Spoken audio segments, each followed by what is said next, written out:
අද අපිට කතා කරන්න තියෙන්නේ ප්‍රභා සංශ්ලේෂණයට බලපාන සාධක ගැන. ප්‍රභා සංශ්ලේෂණයට බලපාන සාධක.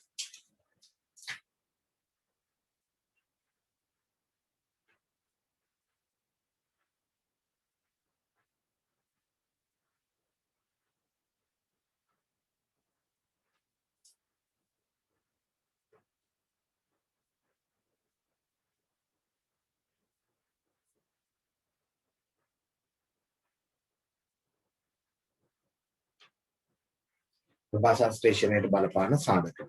දැන් අපි දන්නවා ඇග්‍රි වල දැන් ටිකක් හුරු වෙන්න ඕන. ඔය කොහේ හරි තැනක සාධක කියලා කතා කරොත් හැමතිස්සෙම පැති දෙකක් ගැන කතා වෙන්න ඕන. මොනවද? බාහිර සාධකයක් තියෙනවා, අභ්‍යන්තර සාධකයක් තියෙනවා. එතකොට කරුණු ගොඩක් අපිට එනවා. මොනවද බාහිර සාධක, මොනවද අභ්‍යන්තර සාධක කියලා අපි වෙන් වශයෙන් තමයි කතා කරන්න යන්නේ. එහෙනම් ඒ යටතේ මාතෘකාව ප්‍රභා සංශ්ලේෂණයට බලපාන සාධක. ඒ යටතේ අපි මුලින්ම කතා කරමු බාහිර සාධක. බාහිර සාධක. මේක බාහිර සාධක. ප්‍රභා සංශ්ලේෂණයට බලපාන බාහිර සාධක. ලියන්න තියෙන්නේ. ටිකක් අද ලියන්න තියෙනවා කම්පට කරලා. හැබැයි බාහිර සාධක. මේක කෙලින්ම අහනව රචනා ප්‍රශ්න වලට. හොඳේ කෙලින්ම අහනව ප්‍රභා සංශ්ලේෂණයට බලපාන සාධක මොනවද? ඒතර දෙපැත්තකට බෙදලා අපි ලියනවා. මතකයි නැති වෙන්නේ නැහැ එතකොට. බාහිර සාධක. පළවෙනි බාහිර සාධකයේ විදිහට අපි කතා කරනවා. පළවෙනි බාහිර සාධකයේ විදිහට කතා කරනවා ආලෝකය. පළවෙනි එක ආලෝකය.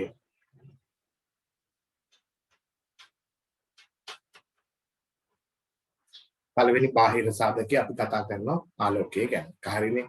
ප්‍රභා සංශ්ලේෂණයට ආලෝකය නැතුවම බෑ. නේද? අපි මෙහෙම ලියමු පොඩ්ඩක්. අපි මෙහෙම ලියමු ආලෝකයේ බලපෑම ප්‍රභා සංශ්ලේෂණය සිදුවීමට ප්‍රභා සංශ්ලේෂණය සිදුවීමට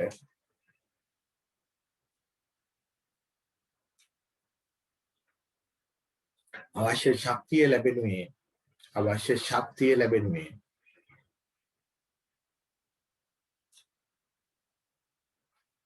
සූර්යාලෝකයේ මගිනි.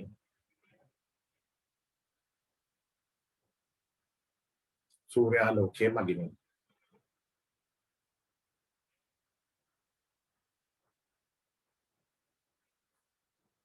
ඊළඟ පේළිය ලියනවා. ඊළඟ පේළියේ ආලෝක ත්‍රිව්‍රතාවය ප්‍රභා සංශ්ලේෂණය කෙරෙහි බලපායි. ආලෝක ත්‍රිව්‍රතාවය ප්‍රභා සංශ්ලේෂණය කෙරෙහි බලපායි.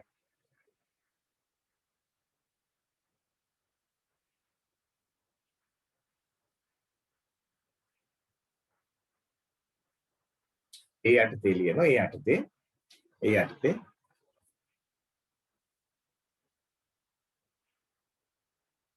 ආලෝක ත්‍රිව්‍රතාවය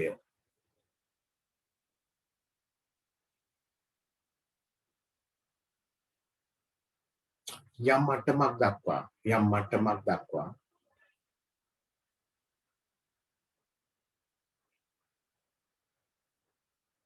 ප්‍රභා සංශ්ලේෂණය වැඩි වේ. ප්‍රභා සංශ්ලේෂණය වැඩි වේ.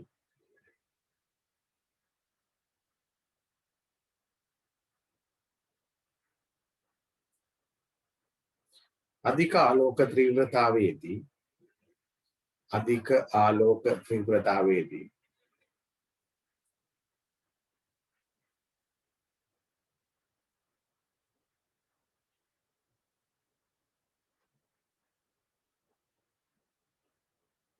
හරිතප්‍රද විනාශ වීමක්.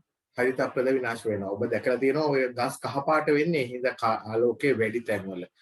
හරිතප්‍රද විනාශ වීමක්.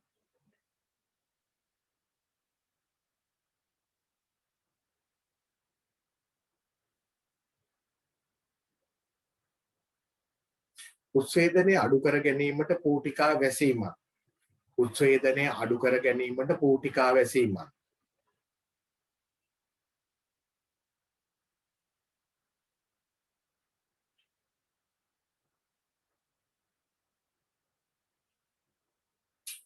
නිසා ප්‍රභා සංශ්ලේෂණ ශීඝ්‍රතාවය අඩු වේ. ප්‍රභා සංශ්ලේෂණ ශීඝ්‍රතාවය අඩු වේ.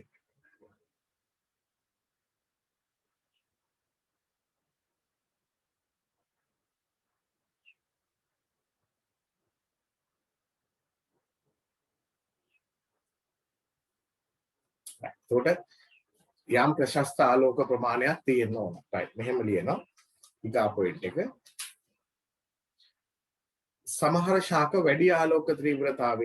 සමහර ශාක වැඩි ආලෝක තීව්‍රතාවයේදී ප්‍රභා සංශ්ලේෂණය වැඩි වේ. සමහර ශාක වැඩි ආලෝක තීව්‍රතාවයේදී වැඩි ප්‍රභා සංශ්ලේෂණයක් සිදු කරයි.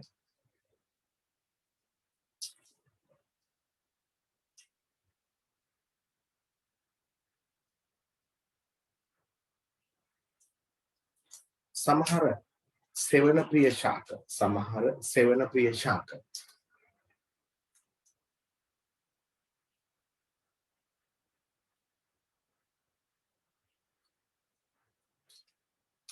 අඩු ආලෝක තීව්‍රතාවයකදී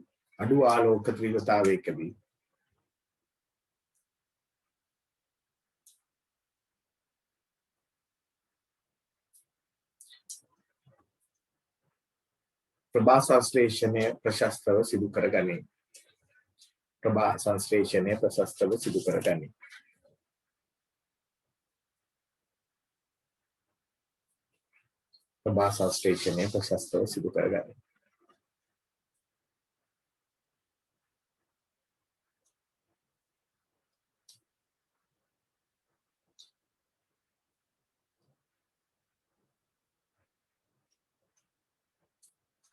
ඊළඟ පේළිය ලියනවා ආලෝකයේ බලපෑම.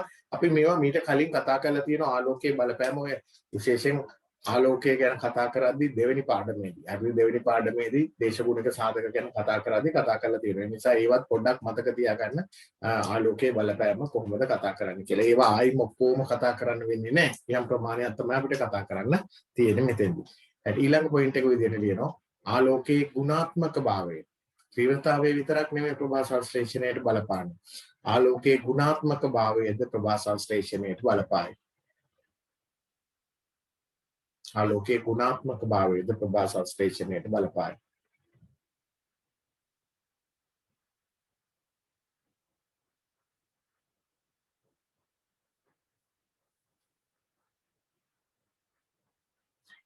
දිගටම ලියනවා රතු හා නිල් ආලෝකය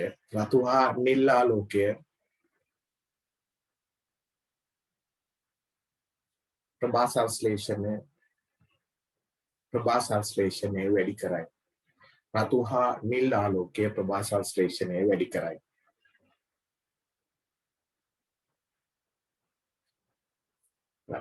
එතකොට ආලෝකයේ බලපෑම ඔය වගේ ටිකක් ලියනවා. අපි ආලෝකය පොඩ්ඩක් විස්තර කරනවා කොහොමද ප්‍රභා සංශ්ලේෂණයට බලපාන්නේ කියලා.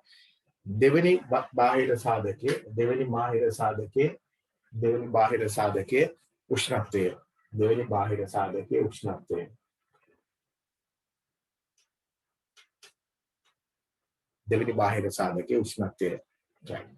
කොහොමද උෂ්ණත්වය බලපාන්නේ? එතකොට ප්‍රභා සංශ්ලේෂණය කියන්නේ පරිවෘත්තීය ක්‍රියාවක්. මේකට එන්සයිම සම්බන්ධ වෙනවනේ. එතකොට උෂ්ණත්වය කෙලින්ම පරිවෘත්තීය වේගයට බලපානවා. ඔබ දන්නවා ඔය උෂ්ණත්වයත් එක්ක ඕනෑම පරිවෘත්තීය ක්‍රියාවක් අපිට ප්‍රස්ථාරගත කරනවා.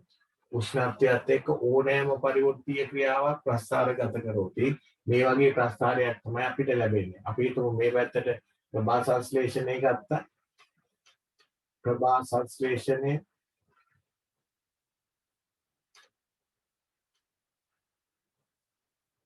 ශීඝ්‍රතාව මේ පැත්තට ප්‍රභා සංශ්ලේෂණ ශීඝ්‍රතාවය අරගෙන මේ පැත්තට කාලය ගත්තොත් කාලය නෙවෙයි අපි කතා කරන්නේ යන්නේ උෂ්ණත්වය ගැන. ගත්තොත් උෂ්ණත්වය වැඩි වෙනකොට ප්‍රභා සංශ්ලේෂණ ශීඝ්‍රතාවය මොකක් වෙනවද? වැඩි වෙනවා. උෂ්ණත්වය වැඩි වෙනකොට ප්‍රභා සංශ්ලේෂණ ශීඝ්‍රතාවය වැඩි වෙනවා. හැබැයි එක මට්ටමකදී මොකක් වෙන්න පටන් ගන්නවද? මෙයා අඩු වෙන්න පටන් ගන්නවා. ඇයි අඩු වෙන්න පටන් ගන්නෙ? මෙතෙන්ට යනකම් උෂ්ණත්වය ප්‍රශස්තයි. එතනින් එහාට උෂ්ණත්වය වැඩි කලාපයට යනවා. මේ උෂ්ණත්වය වැඩි වෙනකොට එන්සයිම බිඳ වැටෙන්න පටන් ගන්නවා. ප්‍රෝටීන් විනාශ වෙනවා, එන්සයිම බිඳ වැටෙනවා. එන්සයිම ප්‍රභා සංශ්ලේෂණ ශීඝ්‍රතාවය එක සැරේට අඩු වෙනවා.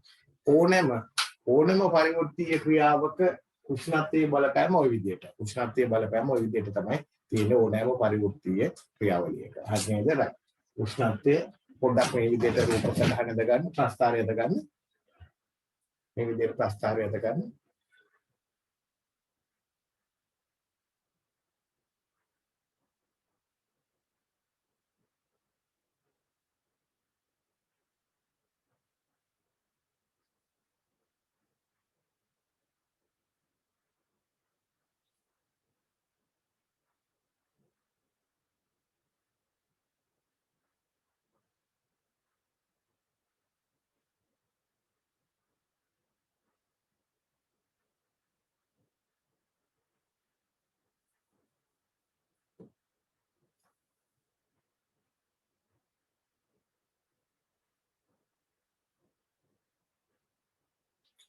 එතන යටින් මෙහෙම ලියන්න. එතන යටින් අපි මෙහෙම ලියමු.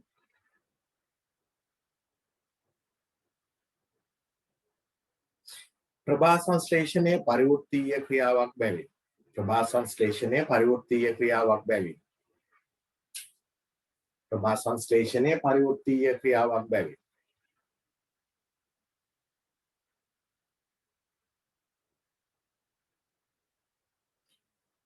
උෂ්ණත්වය වැඩි වන විට ප්‍රභා සංශ්ලේෂණ ශීඝ්‍රතාවය වැඩි වේ.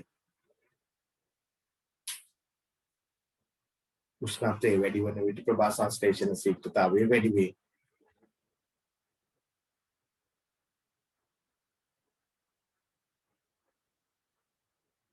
යම් අගයකින් පසු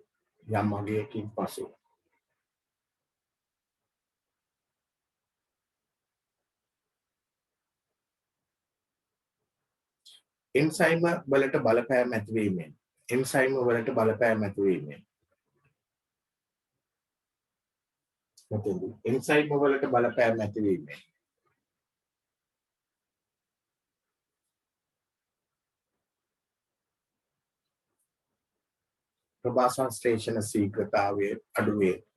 ප්‍රභා සංශ්ලේෂණ ශීඝ්‍රතාවය අඩු වේ.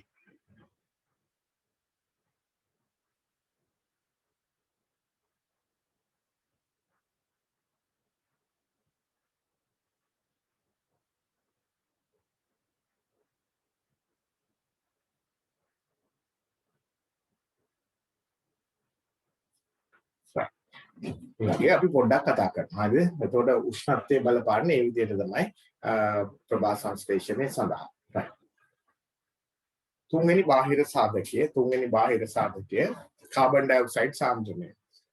තුන්වෙනි බාහිර සාධකය කාබන් ඩයොක්සයිඩ් සාන්ද්‍රණය.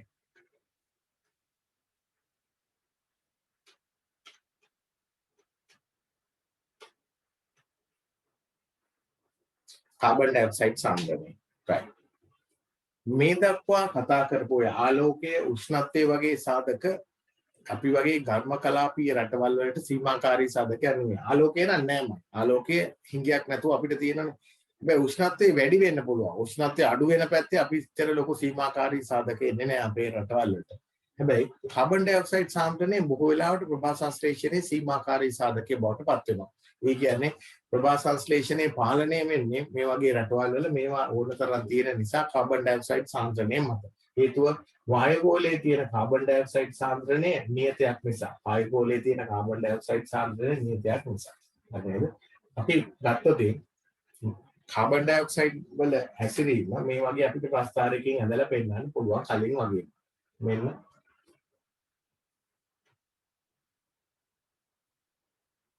මේ පැත්තට අපි ගත්තොත් කාබන් ඩයොක්සයිඩ් සාන්ද්‍රණය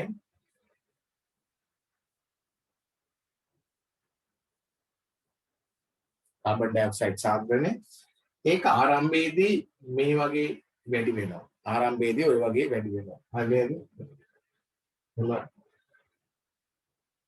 වැඩි වෙනවා. වෙලෙකින් කියනවා කාබන් ඩයොක්සයිඩ් සාන්ද්‍රණය වැඩි වෙනකොට ප්‍රභා සංශ්ලේෂණ ශීඝ්‍රතාවය වැඩි වෙනවා. වැඩි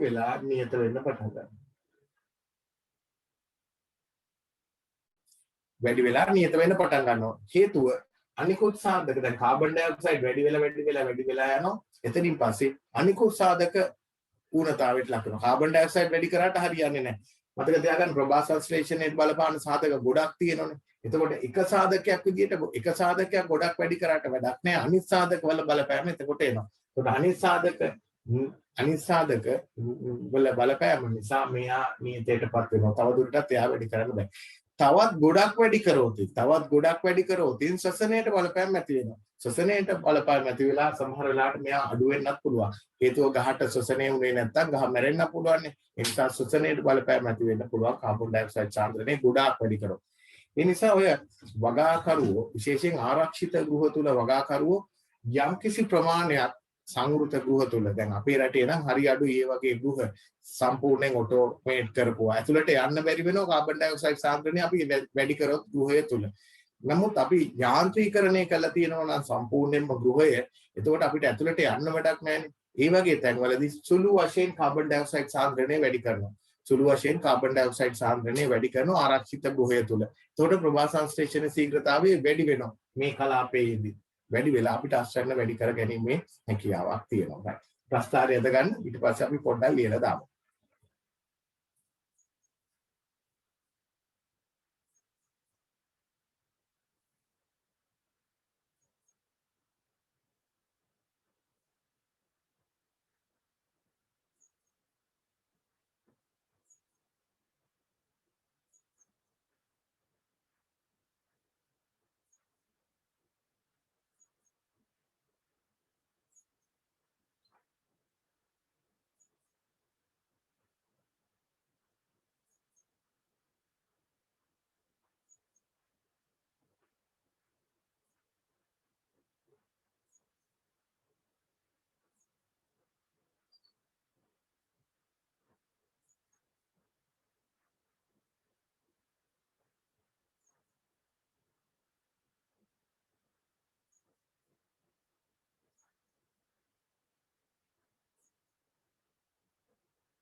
හරිද? අපි මෙහෙම ලියමු යටේ කාබන් ඩයොක්සයිඩ් ප්‍රභා සංශ්ලේෂණ ප්‍රතික්‍රියාවේ අමුද්‍රව්‍යයකි. කාබන් ඩයොක්සයිඩ් ප්‍රභා සංශ්ලේෂණ ප්‍රතික්‍රියාවේ අමුද්‍රව්‍යයකි.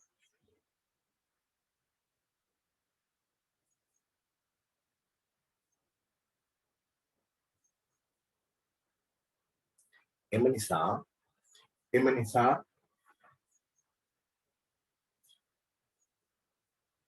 කාබන් ඩයොක්සයිඩ් සාන්ද්‍රණය වැඩි වන විට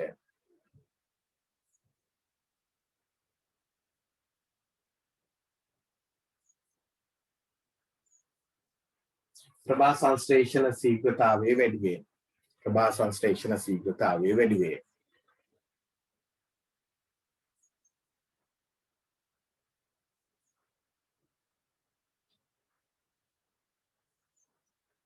නමුත් යම් මට්ටමකින් පසු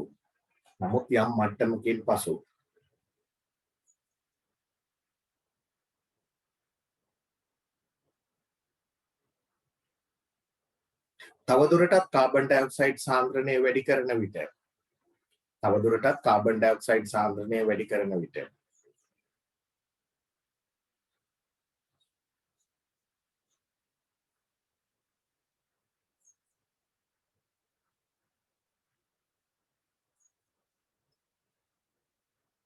අනිකුත් අභ්‍යන්තර සාධක මේ බාහිර සාධක වල බලපෑම නෙවෙයි අභ්‍යන්තර සාධක වල බලපෑම. තාම අපි කතා කරේ නැහැ.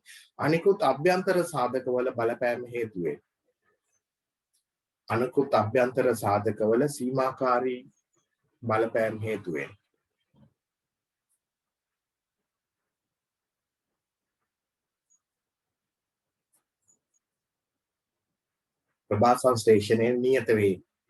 ප්‍රභා සංශ්ලේෂණය නියත වේ.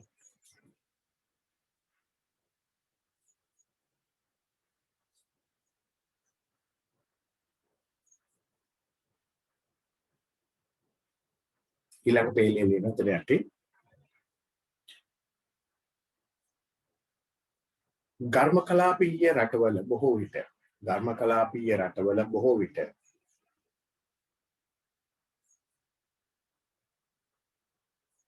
ප්‍රභා සංශ්ලේෂණයේ සීමාකාරී සාධකය ප්‍රභා සංශ්ලේෂණයේ සීමාකාරී සාධකය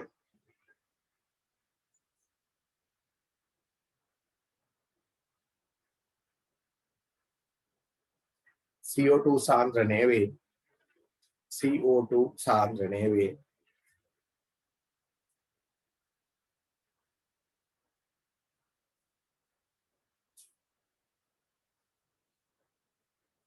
එම නිසා සංවෘත හරිතාගාර තුල එම නිසා සංවෘත හරිතාගාර තුල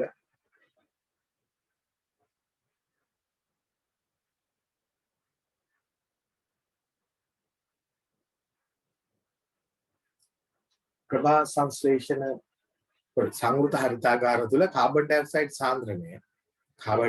සාන්ද්‍රණය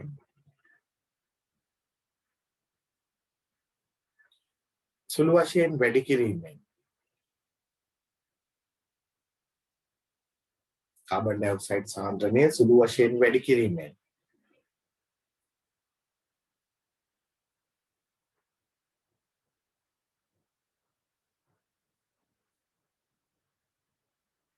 භෝගයේ අස්වැන්න වැඩි කර ගැනීමට හැකි වේ භෝගයේ අස්වැන්න වැඩි කර ගැනීමට හැකි වේ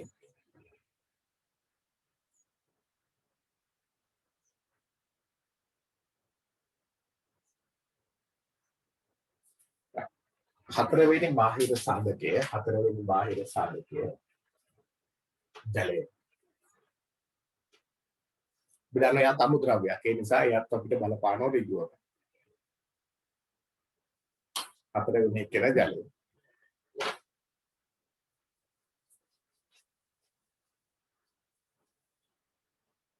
right ලියමු අපි පොඩ්ඩක් ජලයේද ප්‍රභා සංශ්ලේෂණීය අමුද්‍රව්‍යයකි ජලයේද ප්‍රභා සංශ්ලේෂණීය අමුද්‍රව්‍යයකි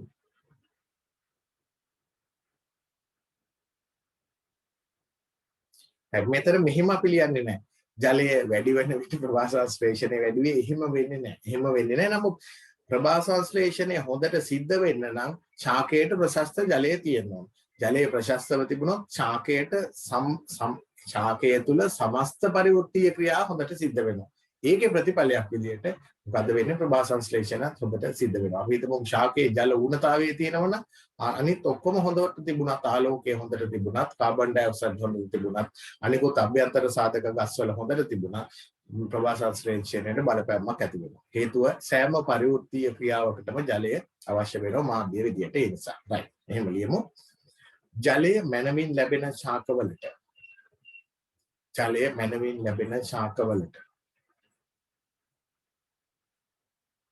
ශාකවල ප්‍රභා සංශ්ලේෂණ ශීඝ්‍රතාවය ප්‍රභා සංශ්ලේෂණය හොඳින් සිදුවේ ජලය මැනවින් ලැබෙන ශාකවල ප්‍රභා සංශ්ලේෂණය හොඳින් සිදුවේ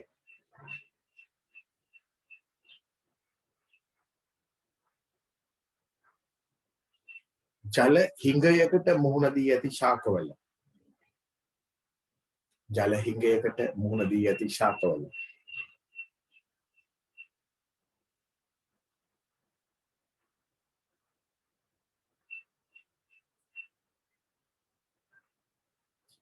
ප්‍රභා සංශ්ලේෂණ ශීඝ්‍රතාවය අඩු වේ ප්‍රභා සංශ්ලේෂණ ශීඝ්‍රතාවය අඩු වේ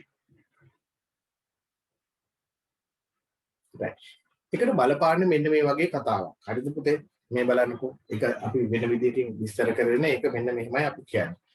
අපි දන්නෝ දිවා කාලයේදී ප්‍රභා සංශ්ලේෂණය වෙන්න පූටිකා මොනවා වෙන්න ඕනද? විවෘත වෙන්න ඕන. පූටිකා විවෘත වෙනකොට මොකද්ද වෙන්නේ? මේ පූටිකා විවරයේ තුලින් තමයි මෙයාට ඇතුළට ගන්නෙ කවුද? Carbon dioxide. මේ පූටිකා විවරයෙන් තමයි මෙයා එළියට දාන්නේ ප්‍රතිඵලය වෙන ඔක්සිජන්. හරි නේද? ඒතර පූටිකා විවුර්ත උනේ නැත්නම් කාබන් ඩයොක්සයිඩ් ඇතුළට ගන්න අමාරුයි. ඔක්සිජන් එළියට දාන්න තැනකුත් නැති වෙනවා. ඒ නිසා ප්‍රභා සංශ්ලේෂණය දවල් කාලේ හොඳටම වෙනකොට පූටිකා මොකක් වෙලාද තියෙන්නේ? උපරිම වශයෙන් විවුර්ත වෙලා තියෙන්නේ. පූටිකා උපරිම වශයෙන් විවුර්ත වෙලා තියෙන්නේ. හැබැයි ජල ඌනතාවයක් තියෙනවා නම් මේ හරහා සිදුවෙන දීඝාව ක්‍රියාවලිය මෙයා වළක්ව ගන්න උත්සාහ කරනවා. මේත් එක්ක තව වැඩක් වෙන්න ඕනේ. මේ පැත්තට එළියට යනවා මේ සිදුරෙන් කවුද ජලය. මේ සිදුරෙන් එළියට යනවා ජලය. ඒ කියන්නේ මොකක් ක්‍රියාවලිය නිසාද? උත්සේදනයේ නිසා. එතකොට උත්සේදනයේ නිසා ජලය එළියට යන එක පාලනය කරන්න හදනවා ගහ විසින්. ගහ වෙන ක්‍රියාවලියක්. දවල් කාලේ අපි දන්නවා පූටිකා විවෘත වෙනවා ප්‍රභා සංශ්ලේෂණයට අවශ්‍ය කාබන් ඩයොක්සයිඩ් ගන්න ඔක්සිජන් පිට කරන්න.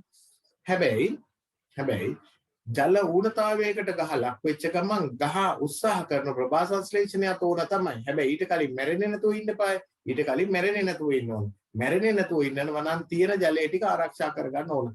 තියෙන ජලය ටික ආරක්ෂා කරන්නේ ආ ජල සංරක්ෂණ ක්‍රියාවලියක් විදිහට මොකද කරන්නේ? පූටිකා වහලා දානවා. ජල සංරක්ෂණ ක්‍රියාවලියක් විදිහට පූටිකා වහලා දානවා. පූටිකා වැහුවම උත්සේදනය අඩු වෙනවා. ජලය ඉවත් වීම අඩු වෙනවා. ගහ මැරෙන්නේ නැතුව තියෙනවා. හැබැයි පූටිකා වැහුනම කාබන් ඩයොක්සයිඩ් ඇතුළට එන්න තරම් නැති වෙනවා.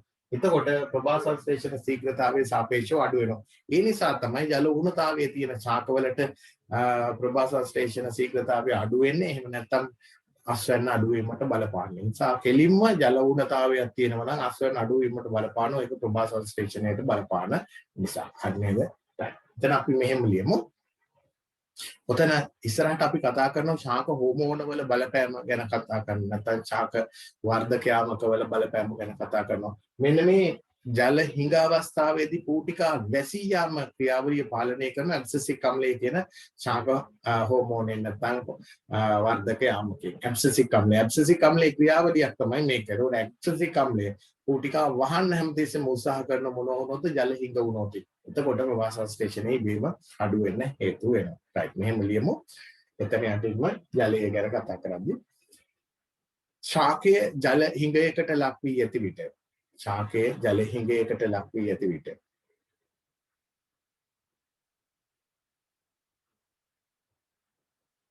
ජල සංරක්ෂණ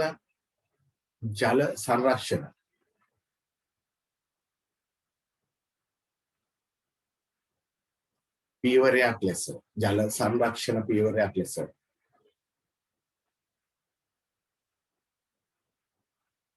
උත්සේදනය අඩු කර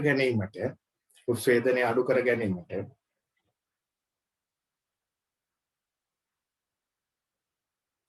පූටිකා වැසී යාම සිදුවේ.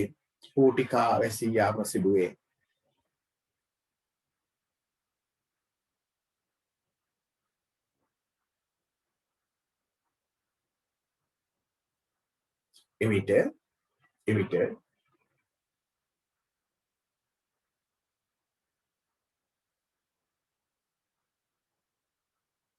කාබන් ඩයොක්සයිඩ් ඇතුල් කර ගැනීම අඩු වන බැවින්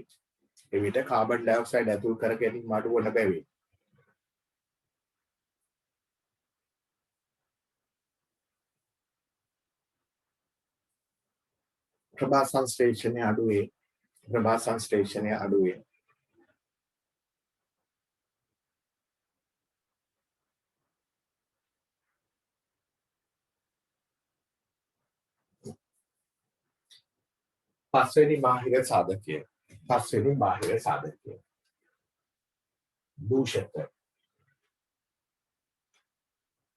පස්වෙනි බාහිර සාධකය දූෂක. එහෙම නැත්නම් නිෂේධක කියලා කියන්න පුළුවන්. දූෂක. සල්ෆර් ඩයොක්සයිඩ්, එහෙම නැත්නම් ඕසෝන්, එහෙම නැත්නම් දූවිලි, ඒ වගේ දේවල් නිසා ප්‍රභා සංශ්ලේෂණය අඩු වෙනවා. රයිට් මෙහෙම ලියමු අපි පොඩ්ඩක් ඒකේ. මෙහෙම ලියමු දූෂක. මේව අපි අත්දැකලා තියෙනවනේ. දැන් උදාහරණයකට පාරවල් ලයිනේ තියෙන ගස් සමහර වෙලාවට පායන කාලෙට පාරවල් ලයිනේ තියෙන ශාක පායන කාලෙට දූවිලි ඇවිල්ලා ඔය දූවිලි පතර මත තට්ටුවක් විදියට තැම්පත් වෙනවා. එතකොට දූවිලි පත්‍ර මත තැන්පත් වෙනකොට තට්ටුවක් විදිහට ඒකේ අපිට පේනවා දුඹුරු පාට වගේ වෙනවා. ගස්වල කොළ පාට ගතිය නෙමෙයි දැන් වෙන පාටක්. මේ වෙන පාට පේන්නේ දුඹුරු පාට වගේ පේන්නේ නැත්නම් රතු පාට වගේ ගස් පේන්නේ දූවිලි තැන්පත් වෙලා. right.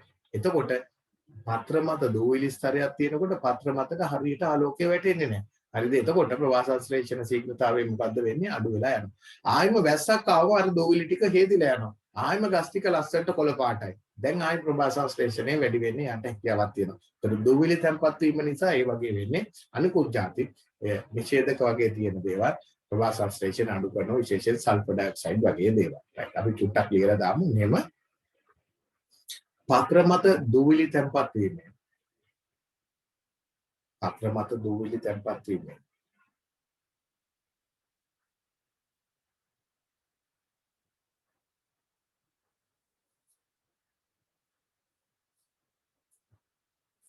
පත්‍ර මතට ආලෝකයේ පතිත වීම අඩු වේ. පත්‍ර මතට ආලෝකයේ පතිත වීම අඩු වේ.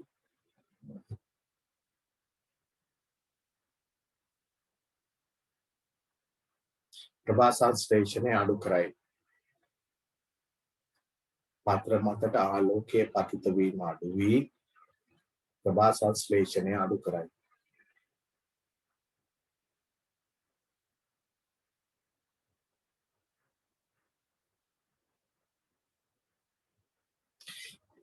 sulfur dioxide ඊළඟ පෙළේ ලියනවා sulfur dioxide ozone වැනි වායුන්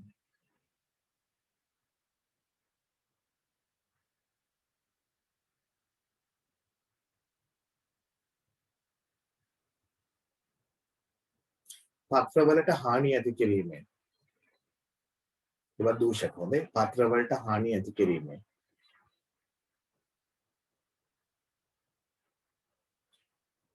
ශාකවල ප්‍රභාසංශ්ලේෂණය අඩු කරයි. ශාකවල ප්‍රභාසංශ්ලේෂණය අඩු කරයි. විසිරි ජල සම්පාදන ක්‍රම භාවිතා කරන්න පුළුවන් නම් එක වාසියක් තමයි ඔන්න ඕක. විසිරි ජල සම්පාදන ක්‍රමවල එක වාසියක් විදිහට අපිට ඕක හිතන්න පුළුවන්. මොකද්ද? විසිරි ජල සම්පාදනයේදී ශාකයේ මතට ස්නාවක් විදිහට ජලය ලැබෙනවා. ශාකයේ මතට ජලයේ ස්නාවක් විදිහට ලැබෙනකොට නිතරම පත්‍ර මත තැම්පත් වෙන දූවිලි වගේ දේවල් මොනවා වෙන්නේ? හේදිලා යනවා. එතකොට ප්‍රභාසංශ්ලේෂණ ශීඝ්‍රතාවය අපිට වැඩි කරගන්න පුළුවන්. ඕනනම් එතනින් අපි පොඩි කාරණයක් විදිහට ඒක ලියලා තියාගමු. මෙහෙම ලියන්න. විසිරි ජල සම්පාදන ක්‍රම භාවිතා කිරීමෙන් විසිරි ජල සම්පාදන ක්‍රම භාවිතා කිරීමෙන් විසිරි ජල සම්පාදන ක්‍රම භාවිතා කිරීමෙන්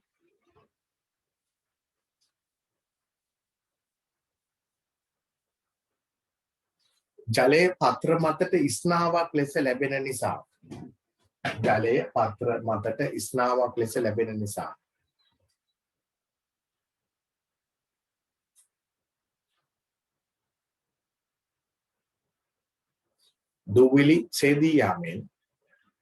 දූවිලි සේදී යාමෙන්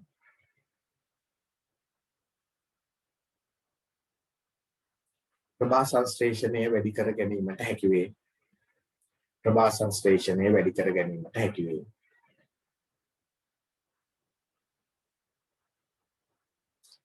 හරි. එතකොට අපි කතා කරලා ඉවරයි දැන් එක පැත්තක්. බාහිර සාධක කියන ටික ඉවරයි. දෙවෙනියට අපි ලියනවා අභ්‍යන්තර සාධක. දෙක අභ්‍යන්තර සාධක.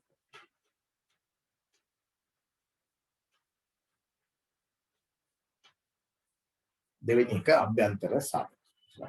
පොඩි පොඩි ඒවා තියෙන්නේ අපි ටක් ගාලා ලියමු ගොඩක් තියෙනවා. පළවෙනි එක යටතේ. අපි දන්න ප්‍රධාන වශයෙන්ම ප්‍රභාසංශ්ලේෂණයට ක්ලෝරොෆිල් ඕනනේ. ඒ නිසා ප්‍රභාසංශ්ලේෂණ වර්ණක තමයි ප්‍රධාන වශයෙන් ඕන. පළවෙනි එක ප්‍රභාසංශ්ලේෂක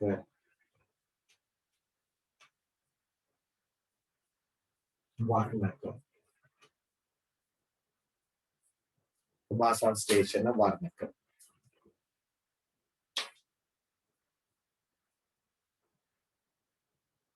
ප්‍රභාසංශ්ලේෂක වර්ණක. ප්‍රභාසංශ්ලේෂක වර්ණක.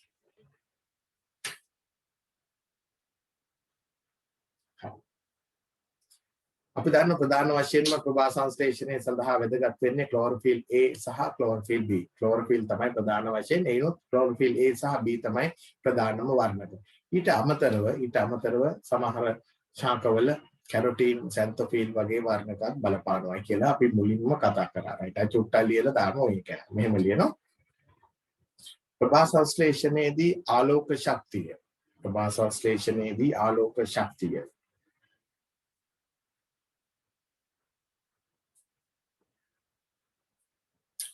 අවශෝෂණය කර ගැනීමට, ආලෝක ශක්තිය අවශෝෂණය කර ගැනීමට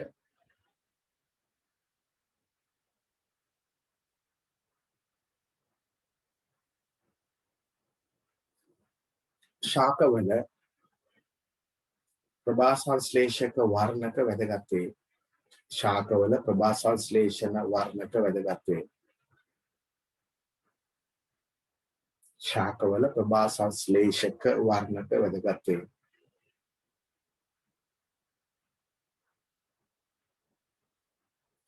උසස් ශාකවල ප්‍රභා සංශ්ලේෂක වර්ණක හතරකි. උසස් ශාකවල ප්‍රභා සංශ්ලේෂක වර්ණක හතරකි.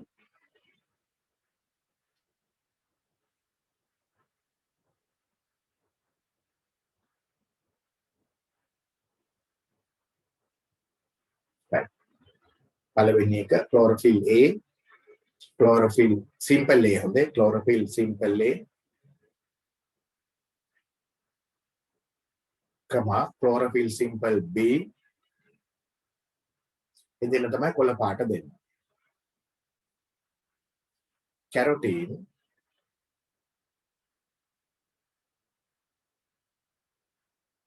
සැන්තොෆිල්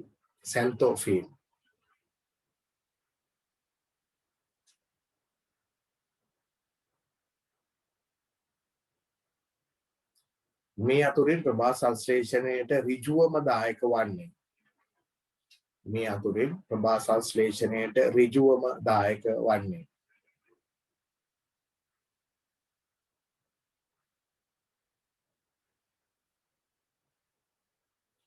chlorophyll A හා B ය.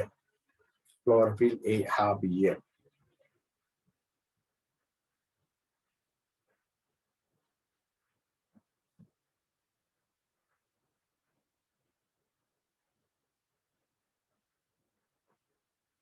ඊළඟ පේළිය ලියනවා.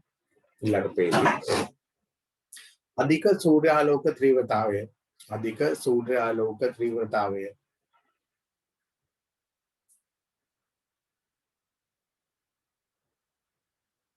කමා.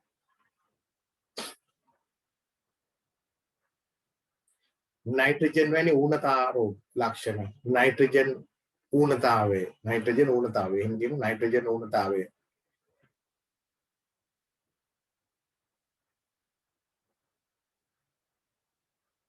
වෛරස්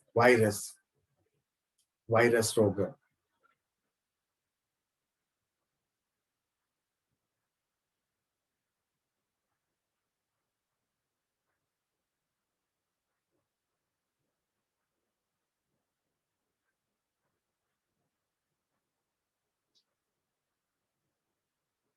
ආයි කියනවා අධික ආලෝක තීව්‍රතාවය, නයිට්‍රජන් ඌනතාවය, වෛරස් රෝග.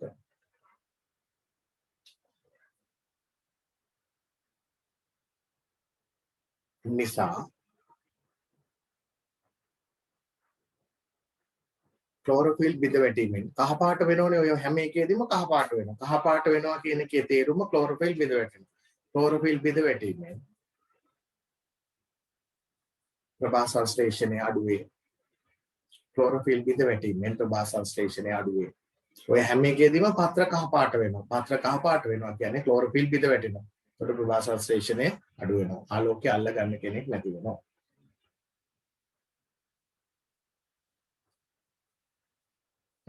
අපි කතා කර ඉන්නේ ප්‍රභා සංශ්ලේෂණයට බලපාන සාධක ගැන. ඒකට සාධක වල බාහිර සාධක ඔක්කොම කතා කරලා ඉවරයි.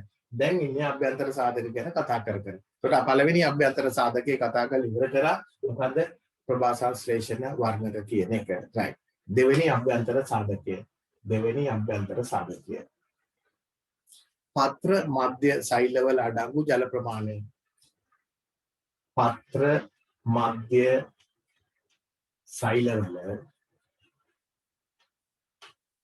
අඩංගු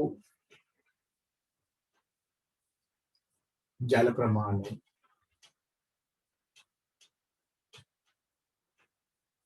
පත්‍ර මධ්‍ය සෛලවල අඩංගු ජල ප්‍රමාණය.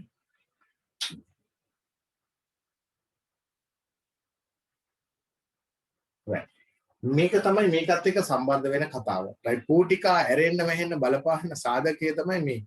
පත්‍ර මධ්‍ය සෛලවල ප්‍රශස්තව ජලය තියෙනවා නම් ප්‍රභා සංශ්ලේෂණයට කිසි ගැටලුවක් නැහැ. ජලය අඩු වෙන්න පටන් ගත්තම පත්‍ර මධ්‍ය සෛලවල ඇබ්සසික් අම්ලය ක්‍රියාත්මක වෙලා පූටිකාව වහලා දානවා. පූටිකාව වහලා දැම්මම ඒකට බාහිර එක තමයි බලපාන්නේ. හැබැයි බාහිර එක අභ්‍යන්තර එකත් එක්ක යම් සම්බන්ධයක් තියෙනවා. හරිද? අභ්‍යන්තර එකත් එක්ක යම් සම්බන්ධයක් තියෙනවා. right මෙහෙම ලියමු. පත්‍ර මධ්‍ය සෛලවල අඩංගු ජල ප්‍රමාණය. පත්‍ර මධ්‍ය සෛලවල අඩංගු ජල ප්‍රමාණය. පත්‍ර මධ්‍ය සෛලවල අඩංගු ජල ප්‍රමාණය.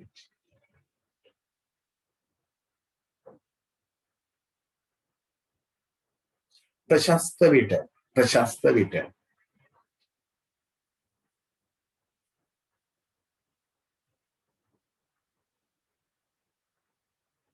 පූටිකා හොඳින් විවෘත වී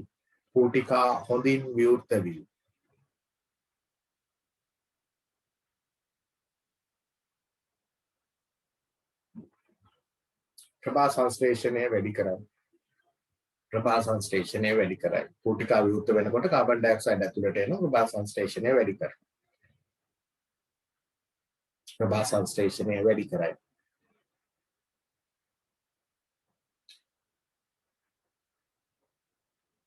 පත්‍ර මධ්‍ය සෛලවල ජලය ඌනවන විට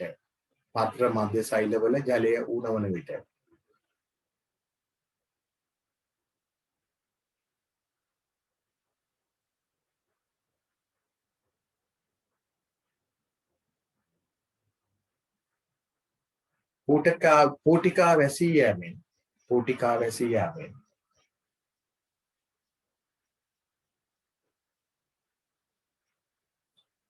ප්‍රභා සංශ්ලේෂණය අඩු කරයි.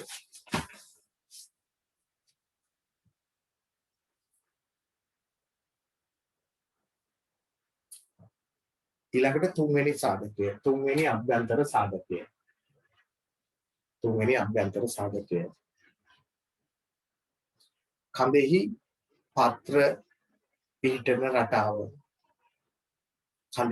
පත්‍ර පිහිටන රටාව.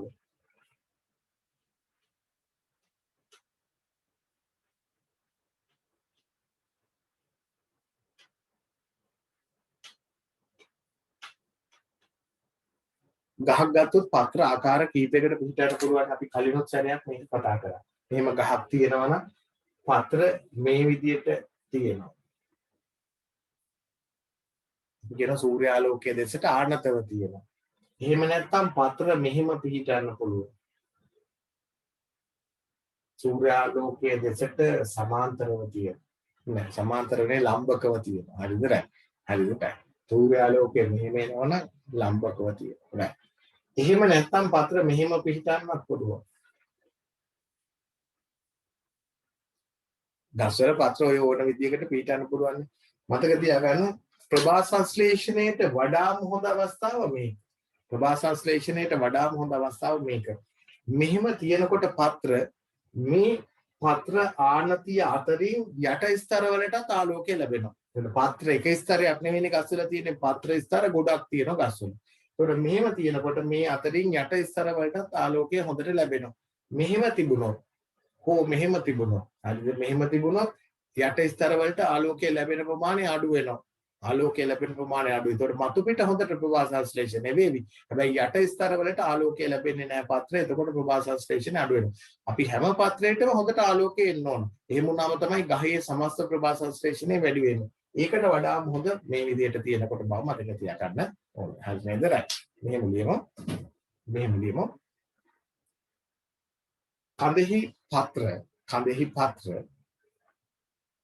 කඳෙහි පත්‍ර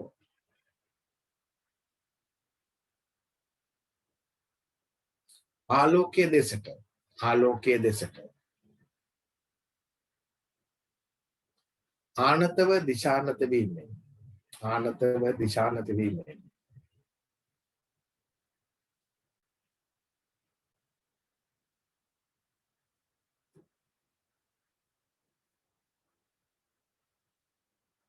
ශාකයේ සෑම පත්‍රයකටම ශාකයේ සෑම පත්‍රයකටම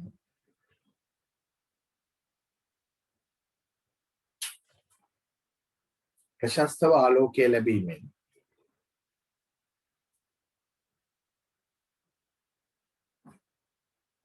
ප්‍රභා සංශ්ලේෂණය වැඩි වේ. ප්‍රභා සංශ්ලේෂණය වැඩි වේ.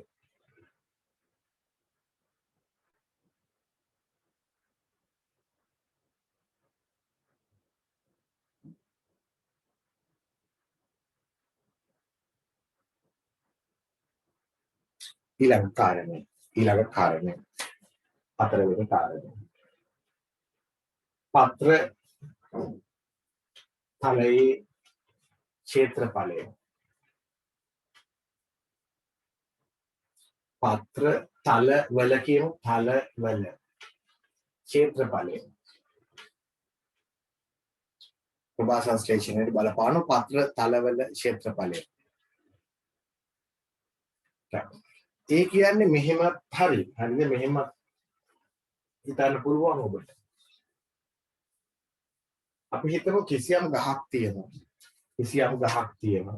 හරිද ඒ ගහේ ලොකු පත්‍ර දෙකයි තියෙන්නේ ක්ෂේත්‍රඵලය වැඩි හරිද තව ගහක් තියෙනවා ඒ ගහේ කුඩා පත්‍ර ගොඩාක් තියෙනවා මේ ගහේ කුඩා පත්‍ර ගොඩාක් තියෙනවා මේ ගහේ කුඩා පත්‍ර ගොඩාක් තියෙනවා කියන්නේ හරිද එතකොට මේ ගහේ කුඩා පත්‍ර වල ක්ෂේත්‍රඵල ඔක්කොම එකතුව මේ ගහට වඩා වැඩි වෙන්න පුළුවන් බොහෝ වෙලාවට වැඩි කුඩා පත්‍ර ගොඩාක් තියෙනවා යනු මේ ගහේ පත්‍රවල ක්ෂේත්‍රඵලය මේ පත්‍ර දෙකක් ලොකුවට තියෙන කොළ තියෙනනේ පත්‍ර කීපයක් දෙකක් නෙමෙයි කීපයක් ලොකුයි කුඩා ගොඩයි හැබැයි මේකේ ක්ෂේත්‍රඵලය අඩුයි කියලා කියන්න බෑ මේකේ ඔක්කොම පත්‍රවල ක්ෂේත්‍රඵලය සමහර වෙලාවට මේකට වඩා වැඩි වෙන්න පුළුවන් මෙතන කතා කරන්නේ තනි පත්‍රයක ක්ෂේත්‍රඵලය ගැන නෙමෙයි ශාකයේ තියෙන පත්‍රවල මුළු ක්ෂේත්‍රඵලය ශාකයේ තියෙන පත්‍රවල ක්ෂේත්‍රඵලය වැඩි නම් අපි දන්නවා හොඳට ආලෝකය ලැබෙනවා නම් ඒ හැම පත්‍රෙම ප්‍රභා සංශ්ලේෂණය කළා ශාකයේ ප්‍රභා සංශ්ලේෂණය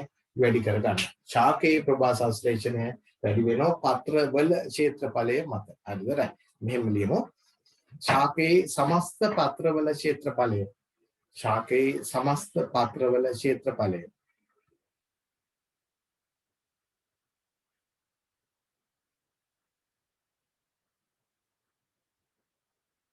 වැඩි වෙන විට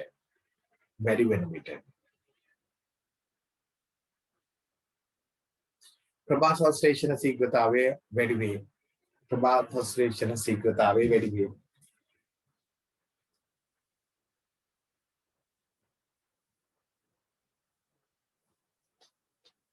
හැබැයි ඕනවට වඩා පත්‍ර වැඩි වුණොත් ඕනවට වඩා පත්‍ර ක්ෂේත්‍රඵලය වැඩි වුණොත් නමත ප්‍රභා සංශ්ලේෂණය අඩු වෙන්න පටන් ගන්නවා. හේතුව එක පත්‍රයකින් අනිත් පත්‍රයට සෙවන ලැබෙන්න පටන් ගත්තම. හරිද? ඒ කියන්නේ ආලෝකය හරියට ලැබෙන්නේ නැති වුණාම අපි කියනවා එක මට්ටමක් දක්වා වැඩි වෙනවා. ඊට පස්සේදී මොකක් වෙනවද? ශීඝ්‍රතාවය අඩු වෙනවා. අපි ඉස්සරහට ඔබ කතා කරනවා පත්‍ර ක්ෂේත්‍රඵල දර්ශකය කියලා එකක් ගැන. ඉස්සරහට අපි කතා කරනවා පත්‍ර ක්ෂේත්‍රඵල දර්ශකය කියලා එකක්. අස්වැන්නට බලපාන ප්‍රභා සංශ්ලේෂණයට බලපාන මිනුම් ගැන කතා කරන වෙන මේ පාඩමේම අවසාන හරියේදී අපි කතා කරනවා පත්‍ර ක්ෂේත්‍රඵල දර්ශකය කියලා එකක්. හරි එතකොට පත්‍ර ක්ෂේත්‍රඵලයේ වැඩි වෙන එක හොඳයි. හැබැයි එක ගානකට වඩා වැඩි වුණොත් නැවත අපි කියන අන්‍යෝන්‍ය සෙවණ නැති වෙලා එකකින් අනිකට සෙවණ වැටෙනවා. ආලෝකය ලැබෙන්නේ නැති වෙනවා. එතකොට ආයිම සැල අඩු වෙනවා ප්‍රභා සංශ්ලේෂණය අඩු වෙලා. ඒකටම ලියනවා එහෙනම් මෙහෙම යම් අගයකට වඩා පත්‍ර ක්ෂේත්‍රඵලය වැඩි වූ විට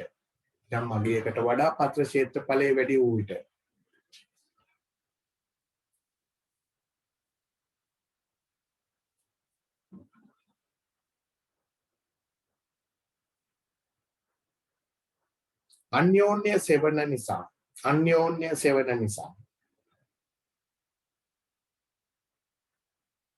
ප්‍රභා සංශ්ලේෂණය අඩු වේ. අන්‍යෝන්‍ය සෙවන නිසා ප්‍රභා සංශ්ලේෂණය අඩු වේ.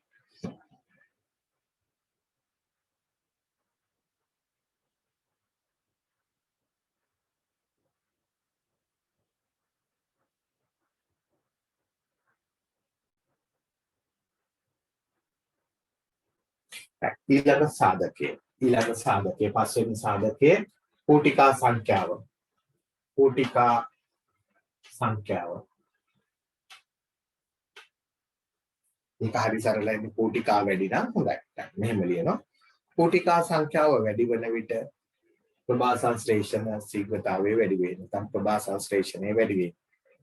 කෝටිකා සංඛ්‍යාව වැඩි වෙන විට ප්‍රභා සංශ්ලේෂණය වැඩි වේ.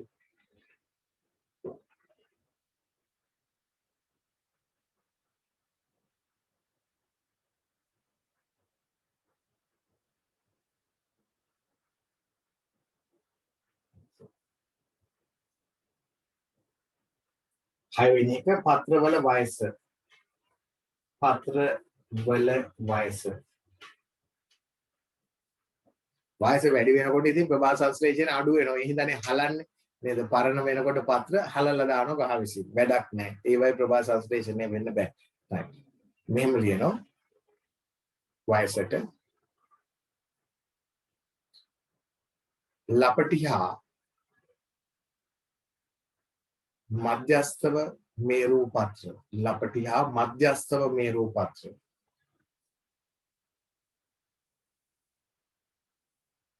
වල ප්‍රභා සංශ්ලේෂණය වැඩිය. ප්‍රභා සංශ්ලේෂණ හැකියාව වැඩිය.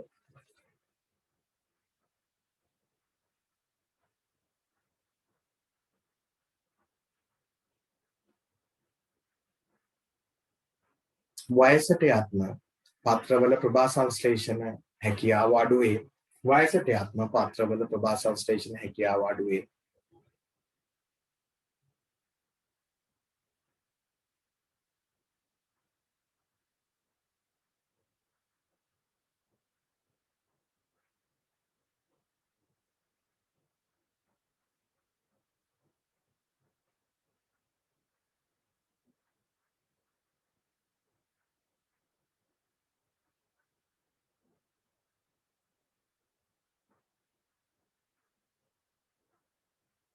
තව එකක් ඕනනම් ලියමු. තව එකක්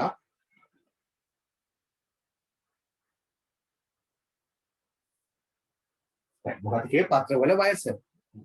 ලපටි පත්‍රවලයි මධ්‍යස්ථ පත්‍රවලයි ප්‍රභා සංශ්ලේෂණය හොඳට සිද්ධ වෙනවා කිව්වා. වයස්ගත වෙනකොට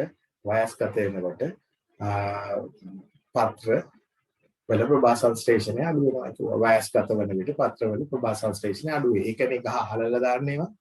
හරිද? ස්වභාවිකවම හලලා දානවා. නැත්තම් එයාලට තියාගෙන ඉඳලා වැඩක් නැහැ. හරි. ඊළඟ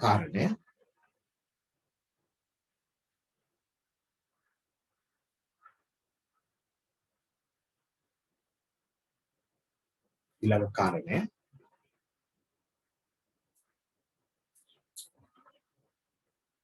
තුනි මෙම උච්චාරණය. ඊගා කාරණේ ලියන උච්චාරණය.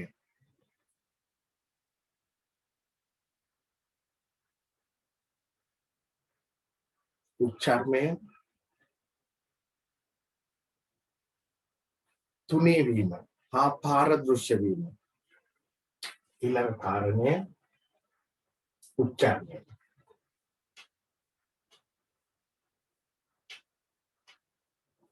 උච්චාරණය බලපාන. ඒ යටතේ ලියන උච්චාරණය තුනී වීම හා පාරදෘශ්‍ය වීම.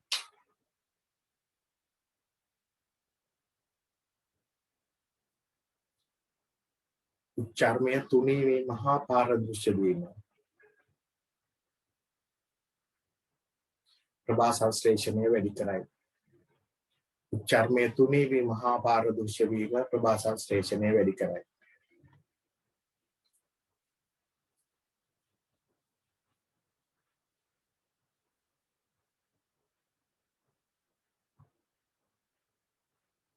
ඊළඟ සනාල පද්ධතිය පිළිහිටීම ඒවත් ගන්න පුළුවන්. සනාල පද්ධතිය මනා ලෙස තියෙන සනාල පද්ධතියක් තියෙනවා. ඒ වගේ දේවල් බලපාන මේකට. හරිද? සනාල පද්ධතියේ ආකාරය ඔය වගේ අභ්‍යන්තර සාධක. කාබන් ඩයොක්සයිඩ් වලට වැඩි කරගෙන ගියාම එක වෙලාවකදී නියත වෙන්න ගන්න මේවා නියත වෙන්න බෑ. මේවා සීමාකාරී සාධකයේ බවට පත් වෙනවා. ඒ නිසා මේවා ඕනවට වඩා වැඩි කරලා හරියන්නේ නැහැ. මේවා සීමාකාරී සාධකයේ බවට පත් වෙන්න පුළුවන්. මේවට ගැළපෙන විදිහට මේ මට්ටම අපි ප්‍රශස්තව තියා ගැනීම කරන්න ඕනේ. එහෙම වුණොත් තමයි අස්වැන්න අපිට වැඩි කරගන්න පුළුවන් වෙන්නේ. හරි නේද? ඒ කලින් මේ දෙක අතරේ සම්බන්ධතාවයක් තියෙනවා දෙපැත්තට. හරි නේද? හරි. ඔය ටික මතක තියාගන්න.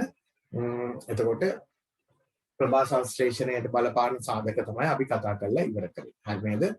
ඊළඟට මාතෘකාව ලියා ගන්න. තාම ඉන්නේ ප්‍රභා සංශ්ලේෂණයේමයි අපි.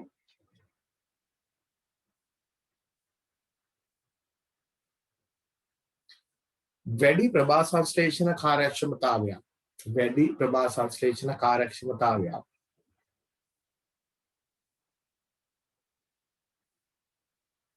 ඇති කර ගැනීමට වැඩි ප්‍රභා සංශ්ලේෂණ කාර්යක්ෂමතාවයක් ඇති කර ගැනීමට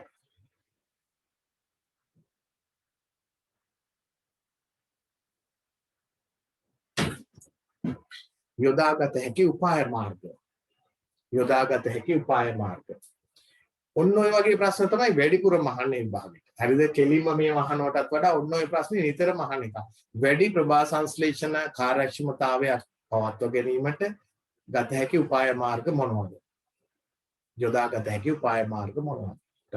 එහෙනම් බලමු අපි මොනවද මේ ටික තමයි කතා කරන්න තියෙන්නේ. මේ ටික වෙනස් කරන එක තමයි කතා කරන්න තියෙන්නේ. හැබැයි ප්‍රශ්නේ අහන්නේ ওই විදිහට. අපිට මේවා කොහොමද පාලනය කරලා ප්‍රභා සංශ්ලේෂණය වැඩි කරන්න පුළුවන් දේවල් අපිට කරන්න තියෙන උපාය මාර්ග මොනවද? උපාය මාර්ග මොනවද? බලමු උපාය මාර්ග මොනවද කියලා අපිට කතා කරන්න තියෙන්නේ.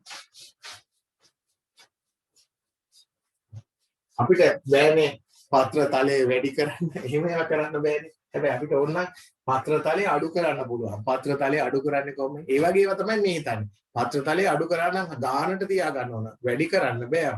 අඩු කරගන්න පුළුවන් වැඩි නම්. අතු කපලා කප්පාදු කරනවා. එතකොට පත්‍ර තලයේ ගානට එනවා. ඒකට තමයි කප්පාදු කරන්නේ. ඒකට තමයි කප්පාදු කරන්නේ. ඒ වගේ අපි ක්‍රමවේද මොනවද කියලායි මේ කතා කරන්නේ යන්නේ. පළවෙනි එක ලියන්න.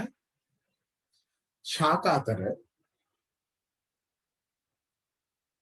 ප්‍රශස්ත පරතරයක් පවත්වා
එතකොට ප්‍රභා සංශ්ලේෂණය කාර්යක්ෂම කිරීමට යොදාගත හැකි උපාය මාර්ග විදියට අපි පළවෙනි එක කිව්ව මොකද? ශාක අතර නියමිත පරතරය පවත්වා ගැනීම.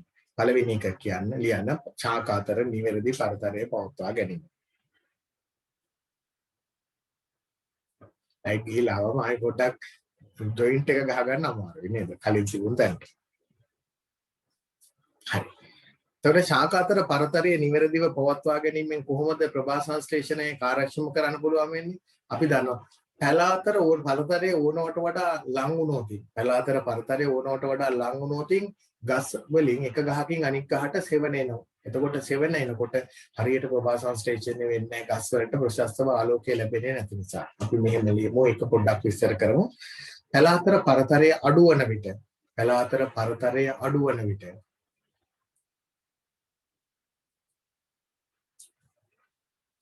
ශාක අතර අන්‍යෝන්‍ය සෙවණ නිසා ශාක අතර අන්‍යෝන්‍ය සෙවණ නිසා අන්‍යෝන්‍ය ලියන්න බැරි නම් ඉතින් මට කරන්න දෙයක් නැහැ. හරිද? අන්‍යෝන්‍ය සෙවණ නිසා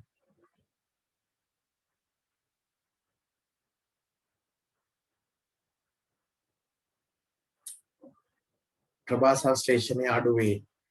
ප්‍රභා සංශ්ලේෂණය අඩු වේ.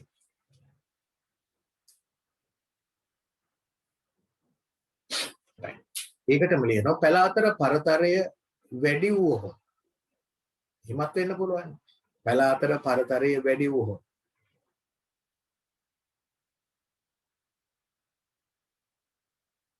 ඒකක ක්ෂේත්‍රඵලයක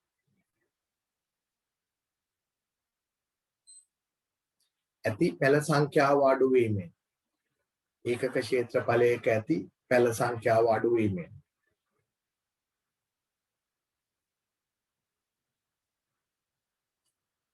ඒකක ක්ෂේත්‍රඵලයක ප්‍රභා සංශ්ලේෂණය අඩු වේ. ඒකට ගහක නෙමෙයි ඒකක ක්ෂේත්‍රඵලයක ප්‍රභා සංශ්ලේෂණය අඩු වේ. අක්කරයට පැල 1000ක් හදන්න පුළුවන් නම් අපි දැන් හැදුවේ 500 නම් අනිවාර්යෙන් අපේ අස්වැන්න අඩුයි. ඒ නිසා අඩුවෙන් හදන්නත් එපා. වැඩියෙන් හදන්නත් එපා. හරිද? ඒකයි ඔය කියන එකේ තේරුම. පරිතරය නිවැරදිව පවත්වා ගන්න. දැන් දෙවෙනි කාරණය. ශාකවල අනවශ්‍ය අතු කපා ඉවත් කිරීම.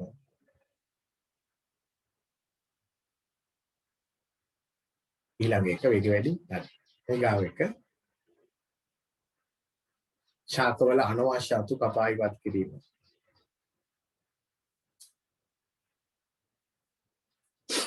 අනවශ්‍ය අතු කපා ඉවත් කිරීම.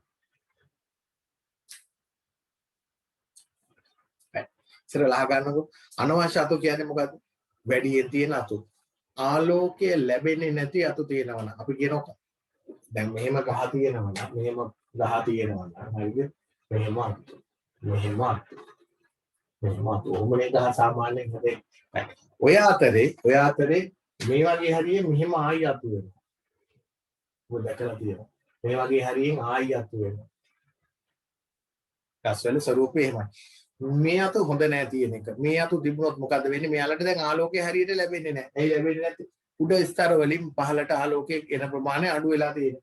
මේ වගේ අත තියනවා නම් අපි මොකක් කරන්න ඕනද? ඒවා කපලයින් කරන්න ඕන. හේතුව ඒවට ආලෝකය ලැබෙන්නේ නැති නිසා ඒවයි ප්‍රභා සංශ්ලේෂණය ප්‍රශස්තව සිද්ධ වෙන්නේ නැහැ. හැබැයි ඒවයි ශ්වසනය සිද්ධ වෙනවා. එතකොට මේවයි නිපද වෙන ශ්වසන ඵල නැත්නම් ග්ලූකෝස් මේවයි ශ්වසනයේදී දහනය වෙනවා. ශ්වසනයේට මෙයාලගේ ශ්වසනයේට ප්‍රභා සංශ්ලේෂණය යහලා නිපද වෙනේම මදු වෙනකොට මෙහෙන් ගේනවා ශ්වසනය කරන්න. හරි නේද? එතකොට මොකද වෙන්නේ? අපිට අස්වැන්න ගන්න තියෙන මේ ප්‍රභා සංශ්ලේෂණේ ශ්වසනයේ අතර වෙනස ඉතුරු වෙන ආහාර ටික තමයි ගෙඩිවල එහෙම නැත්නම් අලවල තැම්පත් වෙන්නේ. ඒ ප්‍රමාණය එතකොට නැති වෙලා යනවා. අපිට මේ වගේ අතු තිබුණොත් පැත්තෙන් අතු තිබුණොත් අපි කියනවා ප්‍රභා සංශ්ලේෂණයේ කාර්යක්ෂමතාවය එතකොට මොකද වෙන්නේ? අඩු වෙනවයි කියලා. right. මෙහෙම ලියමු අපි ඒක. මෙහෙම ලියමු.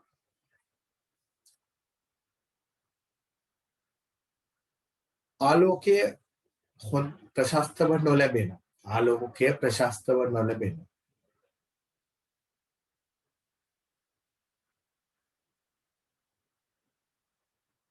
දියරෙකිලි අපි වට කියනවා දියරෙකිලි කියලා. දියරෙකිලි.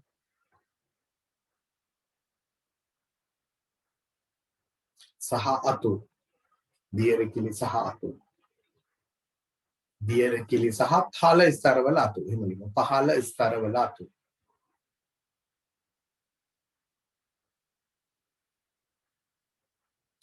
කපා ඉවත් කළ යුතුය.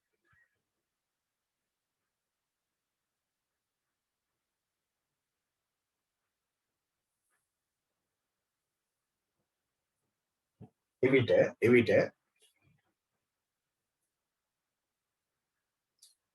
ආලෝකය හොඳින් වැටෙන ස්තරවල ඇති ආලෝකය හොඳින් වැටෙන ස්තරවල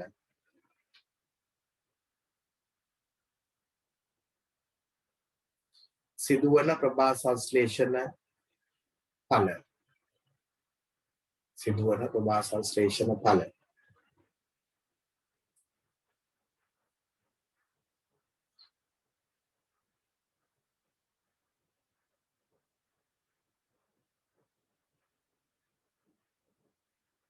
ශ්වසනය මගින් දහනය වීම අඩු වේ ශ්වසනය මගින් දහනය වීම අඩු වේ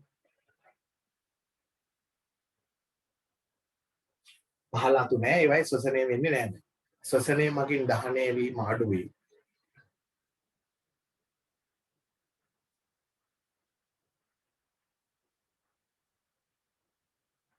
ශාකයෙන්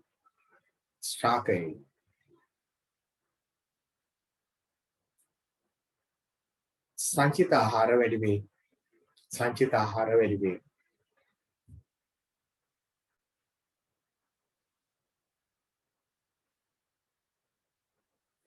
එතකොට සංචිත ආහාර වැඩි වෙනවා කියන්නේ අස්වැන්න වැඩි වෙනවා කියන එක නේදයි ඊගාව කාරණය තුන්වෙනි කාරණය වදුල ශාක ඉවත් කිරීම වදුල ශාක ඉවත් කිරීම වදුල ශාක කියන්නේ අපි දන්නවා එක ගහකට උඩින් තව ගහක් හැදෙන්න පුළුවන් ඔය ගෙවතු වල ওই ප්‍රශ්නේ තියෙනවා ගස් අතරේ එක ගහකට අනිත් ගහේ නිසා අත්තක් නිසා හෙවණෙනවා මේ කල්දා කරේ ඒ ගහේ මාතු ඒ ගහේ මාතු වලට හෙවණ දෙනවා එහෙම වුණොත් යටින් තියෙන අතු කපන්න ඕන වෙන ගහකින් තව ගහකට හෙවණෙනවා නම් අපි ඒකට කියන්නේ වදුල කියලා වෙන ගහකින් තව ගහකට හෙවණෙනවා වදුල දැන් මේ වගේ ගස් ඉස්සර ගොඩක් තියෙනවා නම් මෙහෙම එකක් රයිට් ඒ අතරේ ඌ වගේ ලොකු ගහක් තියෙන්න පුළුවන් දැන් මෙයාට වදුල හරිද වදුල එහෙම තියෙනවා නම් මේ වගේම මොකක් කරන්නවද කපලා අයින් කරන්න ඕන ඒකට තමයි මේ කට්ටියට ආලෝකය හරියට ලැබෙන්නේ ප්‍රභා සංශ්ලේෂණය අපිට වැඩි කරගන්න පුළුවන් මේ කට්ටිය හරි නේද රයිට් ඊගාව එනම් කරුණ විදියට අපි ලියමු මොකද වදුල ශාකයිවත් කිරීම මේ ලියන්න ඉහළින් පිහිටි ශාකවල අතු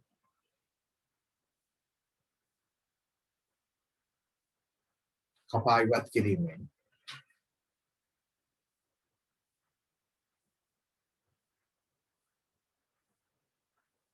පහළින් පිහිටි ශාකවල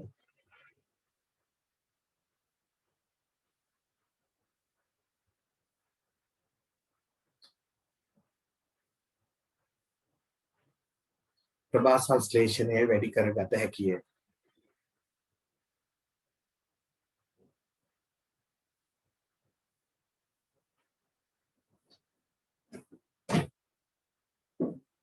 එනම්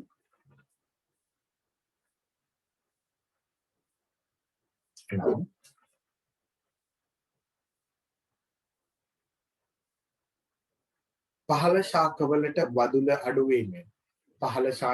වදුල අඩු වීමෙන්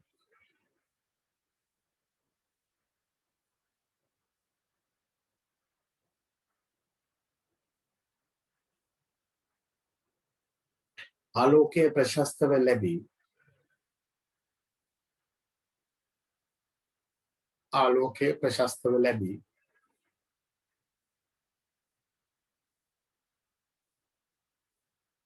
ප්‍රභා සංශ්ලේෂණය හොඳින් සිදුවේ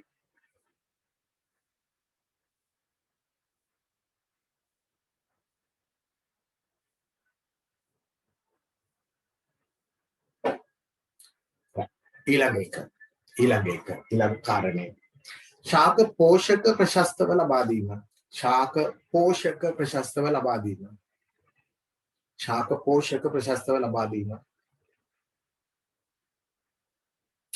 ඊළඟ කාරණේ ශාක පෝෂක ප්‍රශස්තව ලබා දීම අපිට ප්‍රභා සංශ්ලේෂණය වැඩි කරන්න පුළුවන් ඒ කොහොමද ප්‍රභා සංශ්ලේෂණය එතකොට අපිට කාර්යක්ෂම කරන්න පුළුවන් පෝෂක දුන්නම අපි දන්නවා ශාක පෝෂක සමහර පෝෂක ඌරතා නිසා පත්‍ර කහ පාට වෙන්න පුළුවන් නයිට්‍රජන් ඌරතාවය සල්ෆර් ඌනතාවය, යකඩ ඌනතාවය පත්‍ර කහපාට කරනවා. පත්‍ර කහපාට කරනවා කියන්නේ ඒකේ තේරුම ක්ලෝරොෆිල් හරියට හැදෙන්නේ නැහැ කියන එක. ක්ලෝරොෆිල් හරියට හැදෙන්නේ නැහැ කියන එක. ඒතර ක්ලෝරොෆිල් හරියට හැදෙන්නේ නැත්නම් ඒ කියන එකේ තේරුම මැග්නීසියම් ඌනතාවය හරිද? ක්ලෝරොෆිල් හරියට හැදෙන්නේ නැහැ. ක්ලෝරොෆිල් හැදෙන්නේ නැත්නම් ප්‍රභා සංශ්ලේෂණය කොහොමද අඩුයි? ප්‍රභා සංශ්ලේෂණය කොහොමද අඩුයි? right. මෙහෙම ලියමු එකට. ඒ යටතේ नाइट्रोजन कमा मैग्नीशियम सल्फर යකඩ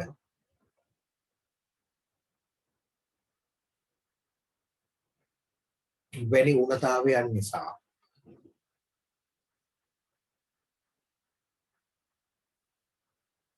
පත්‍ර කහවේ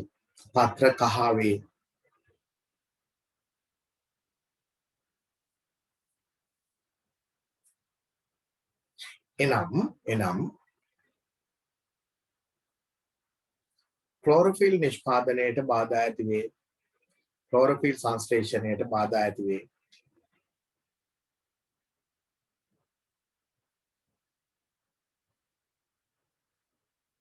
ප්‍රභා සංශ්ලේෂණය අඩු වේ. ප්‍රභා සංශ්ලේෂණය අඩු වේ.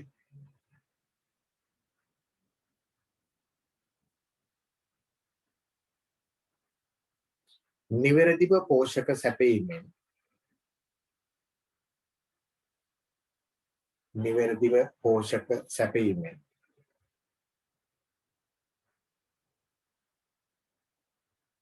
මෙම තත්ත්වය පාලනය කළ හැකි වේ. නිවැරදිව පෝෂක සැපීමෙන් මෙම තත්ත්වය පාලනය කළ හැකි වේ.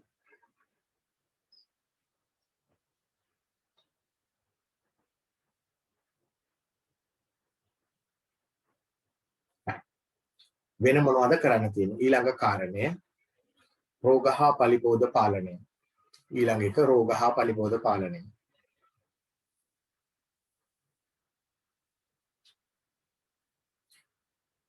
රෝග හා පලිබෝධ පාලනය.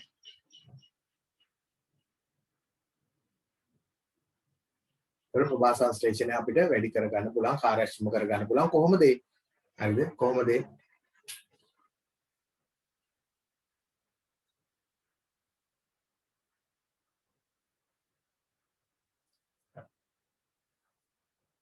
කොහොමද මේ රෝග හා පලිබෝධ පාලනය කරගන්න තියෙන්නේ? මේ බලන්නකෝ.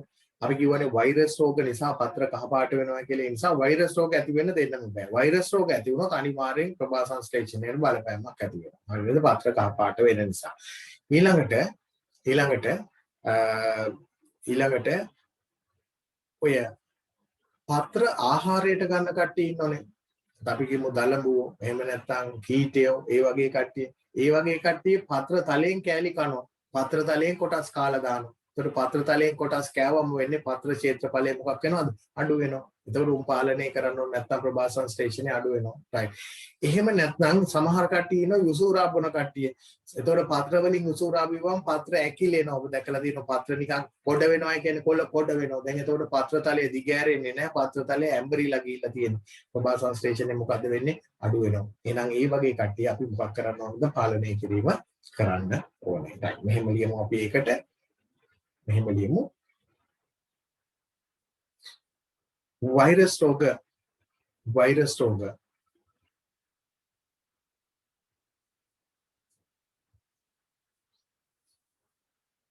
ඇති විට වෛරස් රෝග ඇති වූ විට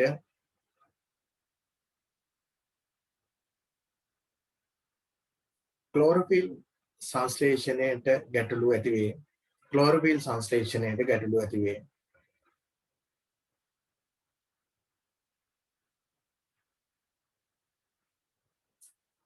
එම නිසා වෛරස් රෝග පාලනය කළ යුතුය.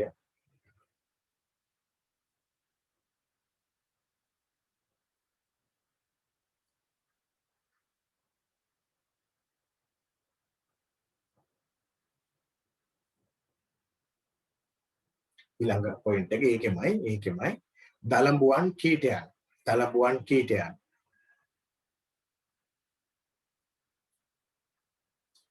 පත්‍ර තලය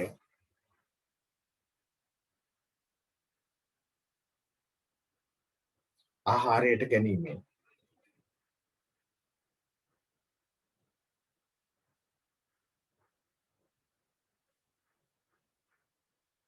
පත්‍ර ක්ෂේත්‍රඵලය අඩු වේ.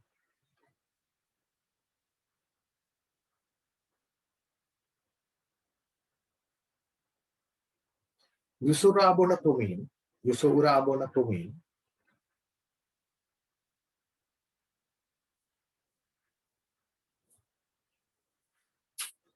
පත්‍රවල යුසුරා බීමෙන් යුසුරා බොන තුමින් පත්‍රවල යුසුරා බීමෙන්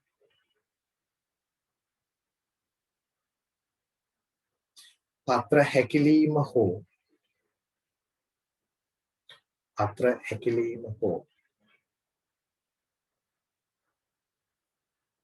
කොඩවීම නිසා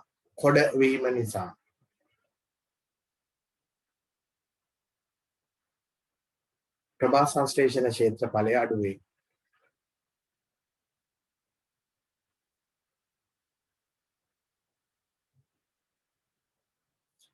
එම නිසා ප්‍රොමීන් පාලනය කළ යුතුය.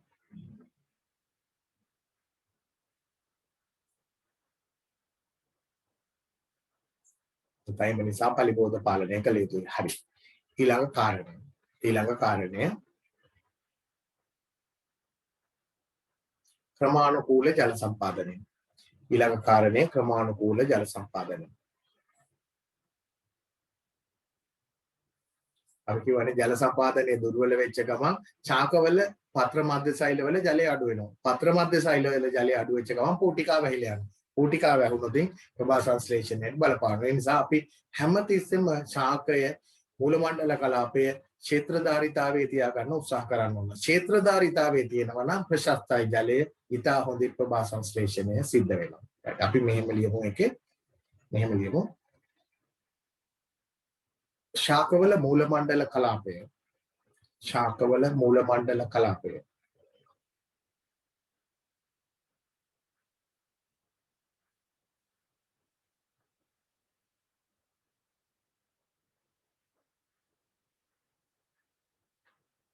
ක්ෂේත්‍රධාරිතාවයේ හෝ ආසන්නයේ පවත්වා ගැනීමෙන්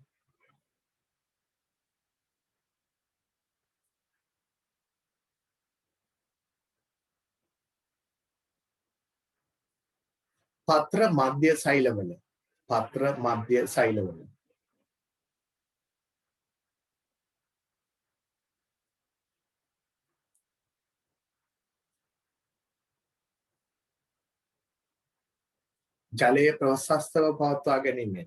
ජලය ප්‍රශස්තව පවත්වා ගැනීමෙන්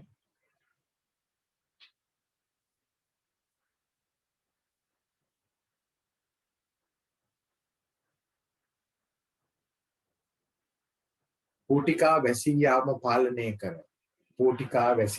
පාලනය කර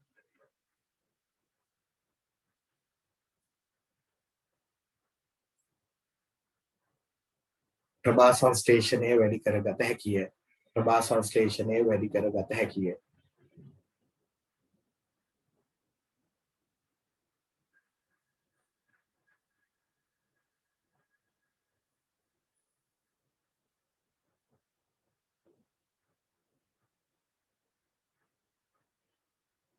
ඊළඟට ශාක නිවැරදිව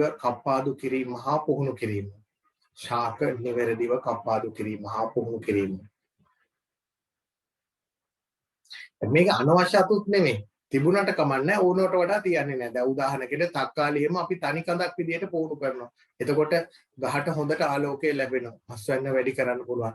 සමහර වැල් එහෙම අතු ඕනකට වඩා එනවනම් ඒවා වැඩියට එන ඒවා කපලා දානවා. රයිට්. ඒ වගේ ඒවා තමයි මේ කියන්නේ. එතකොට අපි කෘෂිකාර්මික ක්‍රමවේද විදියට පුහුණු කිරීම කරනවා. වැලක් හොයනවා නම් ගාන්ට හෙවෙන්න අරින්න ඕන. හරේ මේ එක උඩ එක හෙවිලා එහෙම හෙවෙන්න බෑ. එහෙම හෙවුනොත් අස්වැන්න අඩු වෙන්න බලපානවා. හරිද? රයිට්. ශාක නිවැරදිව කප්පාදු කිරීම හා පුහුණු කිරීම. කාරණය. අපි ඒක මෙහෙම ලියමු.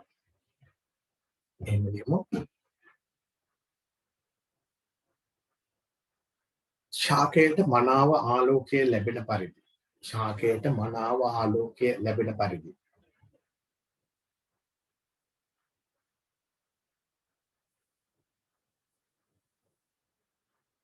කපාදු කිරීමෙන් හා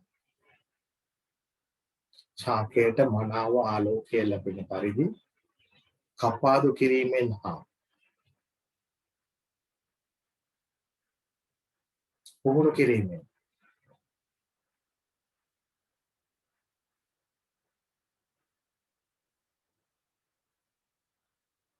ප්‍රභා සංශ්ලේෂණ කාර්යක්ෂමතාවය වැඩි කරගත හැකිය. ප්‍රභා සංශ්ලේෂණ කාර්යක්ෂමතාවය වැඩි කරගත හැකිය.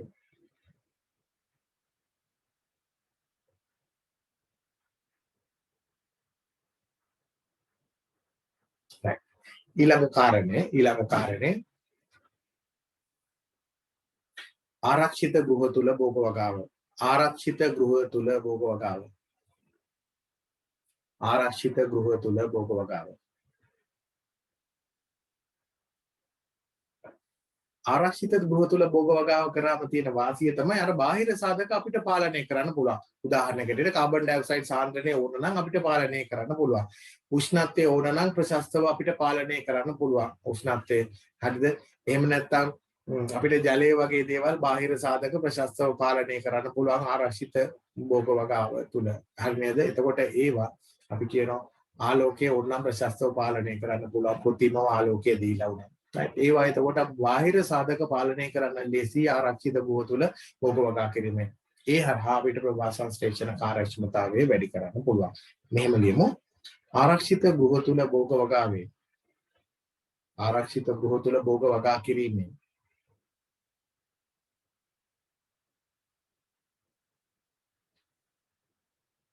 බාහිර සාධක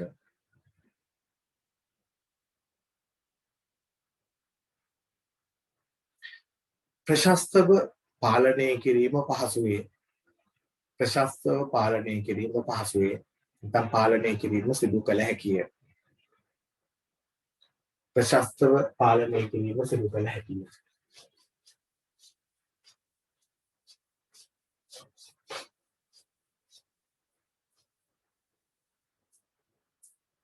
එමගින් ප්‍රභා සංශ්ලේෂණ කාර්යක්ෂමතාවය වැඩි කරගත හැකි වේ. එමගින් ප්‍රභා සංශ්ලේෂණ කාර්යක්ෂමතාවය වැඩි කරගත හැකි වේ.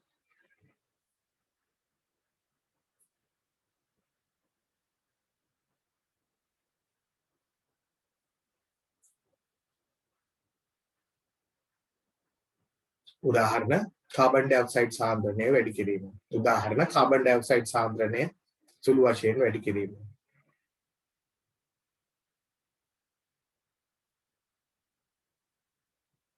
උෂ්ණත්වයේ ප්‍රශස්ත කලාපයේ පවත්වා ගැනීම. උෂ්ණත්වයේ ප්‍රශස්ත කලාපයේ පවත්වා ගැනීම.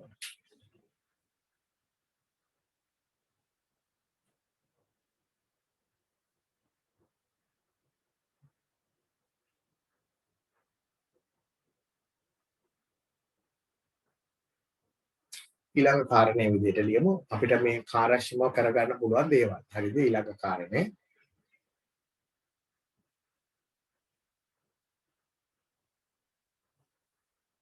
උෂ්ණත්වයේ වැඩි කලාපවල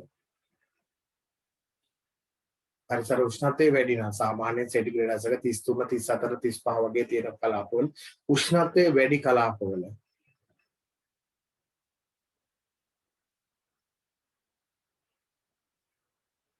C4 ශාක වගා කිරීම.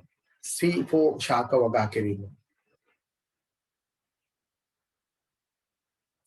C4 ශාක වගා කිරීම. සහ උෂ්ණත්වයේ අඩු කලාපවල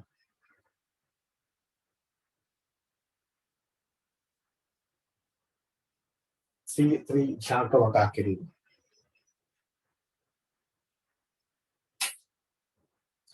ඔතන වැඩියෙන් බලපාන වෙන්නේ C4 ශාකව. උෂ්ණත්වයේ වැඩි කලාපවල C3 හැදුවොතින් ඒ වලට වැඩි උෂ්ණත්ව තත්ත්වයටදී ප්‍රභා සංශ්ලේෂණ කාර්යක්ෂමතාවය අඩු වෙනවා. C3 උෂ්ණත්වයේ වැඩි කලාපවල හැදුවොතින් අනිවාර්යෙන් ප්‍රභා සංශ්ලේෂණ කාර්යක්ෂමතාවය අඩු වෙනවා. හේතුව යාලට මේ වැඩි උෂ්ණත්ව පරාසය හොඳ වෙන්නේ නැහැ. හරි නේද? ඒ නිසා මේ වගේ කලාප වලට උෂ්ණත්වය වැඩි කලාප වලට අපිට C4 භාවිත කරන්න පුළුවන්. ඒතකොට C4 කියන්නේ වඩා වැඩි උෂ්ණත්ව තත්ත්වයකදී වඩා වැඩි ආලෝක ත්‍රිවතාවයක් තියෙන ප්‍රදේශවල වැඩි ප්‍රභා සංශ්ලේෂණ ශීඝ්‍රතාවයක් කරන්න පුළුවන් ප්‍රභා සංශ්ලේෂණ ක්‍රියාවලිය. හරි නේද? අපි C4 ගැන වැඩි කතා කරලා නැහැ. අපි කතා කරේ C3 ක්‍රියාවලිය ගැන විතරයි. නමුත් මෙහෙම C4 ප්‍රභා සංශ්ලේෂණ ක්‍රියාවලියක් වෙනමම තියෙනවා යාළගේ. එතකොට යාළට පුළුවන් උෂ්ණත්වය වැඩි පරාසය යටතේ ආලෝක ත්‍රිවතාවයේ වැඩි තත්ත්වය යටතේදී ප්‍රභා සංශ්ලේෂණය වැඩි කරන උදාහරණයකට අපි හිතමු ඔය මොනවද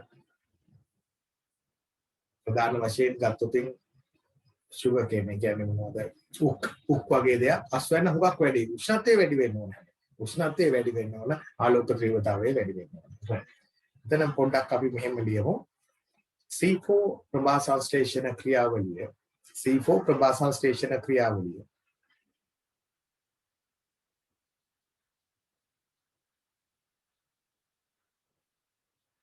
C4 ප්‍රභා සංශ්ලේෂණ ක්‍රියාවලිය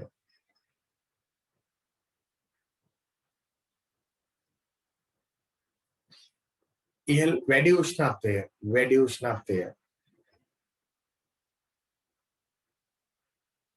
වැඩි ආලෝක ත්‍රිවතාවය උෂ්ණත්වයත් එක්ක බලපාන වැඩි ආලෝක ත්‍රිවතාවය වැඩි තත්ත්වය යටතේ වැඩි උෂ්ණත්වය වැඩි ආලෝක ත්‍රිවතාවය යන තත්ත්වය යටතේ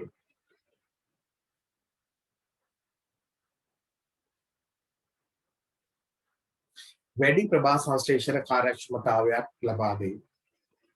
වැඩි ප්‍රභා සංශ්ලේෂණ කාර්යක්ෂමතාවයක් ලබා දෙයි.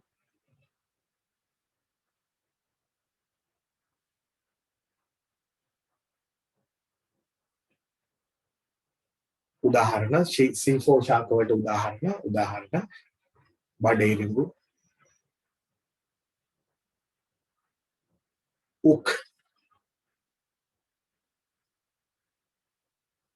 සෝගම් තෘණකුලේ ශාක තෘණකුලේ ශාක ගොඩක් C4 ශාක තෘණ නොවන එකක් තියෙනවා තම්පලා තෘණ නෙවෙයි ඒ වුණාට අපිට C4 ශාකයක් විදිහට ගන්න පුළුවන්. හරිද? අඩුයි. මේ C4 ශාක අඩුයි. උෂ්ණත්වය වැඩි වුණොත් C3 වවන්න වෙන්නේ නැහැ. C4 තමයි වව ඉන්නේ. බඩේරිකු තමයි කන්න වෙන්නේ අන්තිමට. right. ඔය වගේ ඒවා අපිට භාවිතා කරන්න පුළුවන් ප්‍රභා සංශ්ලේෂණ කාර්යක්ෂමතාවය සඳහා. දැන් ඌට තව කරුණු එකතු කරන්න පුළුවන් උදාහරණයකට විසිරි ජල සම්පාදනය පාවිච්චි කරොත් පත්‍ර හේදෙනවා. පත්‍ර හේදුනාම ප්‍රභා සංශ්ලේෂණ කාර්යක්ෂමතාවය වැඩි කරන්න පුළුවන්. ඒ වගේ ඒවා තෝරන ලියන්න පුළුවන්. නමුත් ඔය ඇති. දැන් අපි කරුණු 7කට ලියලා තියෙනනේ විභාගයට හොඳට ඕම ප්‍රමාණවත්. right. එහෙනම් ප්‍රභා සංශ්ලේෂණය ගැන ඔය මාතෘකා ටික හොඳටම මැදි. ඔය අන්තිමටම කතා කරපු දෙක තමයි අපිට රචනා ප්‍රශ්න විදියට එන්න පුළුවන්. වෙන එකක්වත් එන්න විදියක් නැහැ රචනා ප්‍රශ්න විදියට. අනිත් ඒවා MCQ structured ඒ වගේ තැන් වලට තමයි එන්නේ. ඒතකොට රචනා ප්‍රශ්න දෙකක් එන්න පුළුවන්. එක බලපාන සාධක, දෙක කාර්යක්ෂමතාවය වැඩි කරන්න අපි මොනවද කරන්න ඕනේ. right. වැඩියෙන් අහලා තියෙන්නේ ඔය දෙවෙනි අවස්ථාවේ විදිය. ඒවා තමයි අහලා තියෙන්නේ වැඩිපුරම රචනා විදියට. හරිද? එහෙනම් අපි ප්‍රභා සංශ්ලේෂණය කියන මාතෘකාව හොඳටම ප්‍රමාණවත් ඔය ටික කතා කරමු. දෙවෙනි මාතෘකාව සසනය. දෙවෙනි මාතෘකාව සසනය.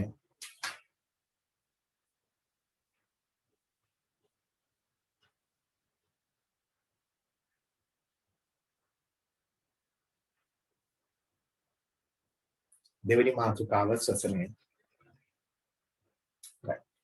සසනය කියන්නේ ගස් හුස්ම ගන්නෙ නෑ. ශ්වසනය කියන්නේ නික නෙමෙයි. හරිද? ඒක ආශ්වාස ප්‍රාශ්වාස කිරීමනේ. ඒක ආශ්වාස ප්‍රාශ්වාස කිරීම. එහෙනම් ශ්වසනය කියන්නේ මොකද්ද? මේ කියන්නේ සෛලවල සිද්ධ වෙන ශ්වසනය ගැන. සෛලීය ශ්වසනය ගැන තමයි අපි මෙතන කතා කරන්නේ. එතකොට ආශ්වාස දැන් සතේ අපි ගමු මිනිහා ගන්න ආශ්වාස ප්‍රාශ්වාස කරනවා. හරිද? ආශ්වාස ප්‍රාශ්වාස කරාම මොකද්ද වෙන්නේ? පෙනහැල්ලේදී මේ ආශ්වාස වාතයේ තියෙන ඔක්සිජන් පෙනහැල්ලේදී රුධිරයට ලැබලා දෙනවා මාරු කරනවා. රුධිරයේ තිබුණු කාබන් ඩයොක්සයිඩ් මොකද කරන්නේ? ආපහු සැරයක් පෙනහැල්ලේදී එළියට දානවා. හරිද? පෙනහැල්ලේදී එළියට දානවා. හරි. එතකොට ඒ ටික සුස්කාල එළියට දානවා ප්‍රාශ්වාසයේදී. හරිද? හරිද? එතකොට මොකද ඒ අහපු ප්‍රශ්නේ? අපි කතා කරන්නේ එතකොට ශ්වසනය කියන්නේ මොකද්ද? සෛලීය ශ්වසනය. ඒ කියන්නේ දැන් රුධිරයට යන දැන් අපි කතා කරන්නේ අපි ආශ්වාස කරා ප්‍රාශ්වාස කරා පෙනහැල්ලේදී රුධිරයට ඔක්සිජන් ගියා වාතය දෙන. ඒ ඔක්සිජන් රුධිරයේ විසින් හැම සෛලයකටම දෙනවා ගෙනියලා දෙනවා. දුන්නම සෛල තුලදී මොකද වෙන්නේ? මේ ඔක්සිජන් භාවිතා කරලා මේ ඔක්සිජන් පාවිච්චි කරලා සෛලවල තියෙන ආහාර සෛලවල තියෙන ආහාර ප්‍රධාන වශයෙන් ග්ලූකෝස් කියලා හිතන ග්ලූකෝස් මොනවා කරනවද? දහන ක්‍රියාවලියට ලක් කරනවා. ඔක්සිකරණ ක්‍රියාවලියට ලක් කරනවා. මොනවා ලබා ගන්නද? ශක්තිය ලබා ගන්න. මොනවා ලබා ගන්නද? ශක්තිය ලබා ගන්න ATP නිෂ්පාදනය කරන්න. ශ්වසනය නැත්නම් ශක්තිය නැහැ. ATP නැහැ. ඒ කියන්නේ අපිට එක වැඩකටවත් අවශ්‍ය ශක්තිය ලැබෙන එකක් නැති වෙන්නේ. right. පැහැදිලිද? ඒ නිසා ශ්වසන ක්‍රියාවලිය යනු ATP නිෂ්පාදනය කරන ක්‍රියාවලිය. අපිට ශක්තිය ලැබෙන ක්‍රියාවලිය. හැබැයි ශක්තිය ලබා ගන්න නම් අපි උපස්තර දහනය කරන්න ඕන. උපස්තර විදියට ප්‍රධාන වශයෙන් අපි ගන්න ආහාරවල තියෙන විශේෂයෙන් ග්ලූකෝස් වලට පරිවර්තනය වුණාම ඒ ග්ලූකෝස් මොනවා කරනවද? අපි දහනය කරනවා. ග්ලූකෝස් දහනය කරනවා. සෛලවලදී අපි ඒකට තමයි සෛලීය ශ්වසනය කියන්නේ. ඒක සත්තුන්ගෙත් එහෙමයි, ශාකවලත් එහෙමයි. හරිද? ශාකවල විශේෂත්වය එයාලම ග්ලූකෝස් හදාගෙන එයාලම ශ්වසනයෙන් යම් ප්‍රමාණයක් දහනය කරනවා. ඉතුරුනොත් ඒවා ගෙඩි අස්වැන්න විදියට අපිට එනවා. හරිද? ඉතුරුනොත් ගෙඩි අස්වැන්න විදියට අපිට එනවා. හරි නේද? අපි ඒ ගෙඩි අස්වැන්න අරගෙන කනවා. අපිට ප්‍රභාසංශ්ලේෂණය වගේ ග්ලූකෝස් හදන ක්‍රියාවලිය නැහැනේ. අපි ගහේ හැදෙන ගෙඩි අස්වැන්න කනවා. ඒවා ආහාර ජීර්ණ පද්ධතියෙන් ශරීරයට අවශෝෂණය කරගන්නවා. ඒ උපස්තර නැවත අපි මොකද කරන්නේ? දහනය කරනවා. ඕක තමයි ක්‍රියාවලිය ලෝකේ සිද්ධ වෙන ශ්වසනය. අපි කතා කරන්නේ නෑ සත්තුන්ගේ ශ්වසනය ගැන. අපි කතා කරන්නේ සෛලීය ශ්වසනය. මොකේද?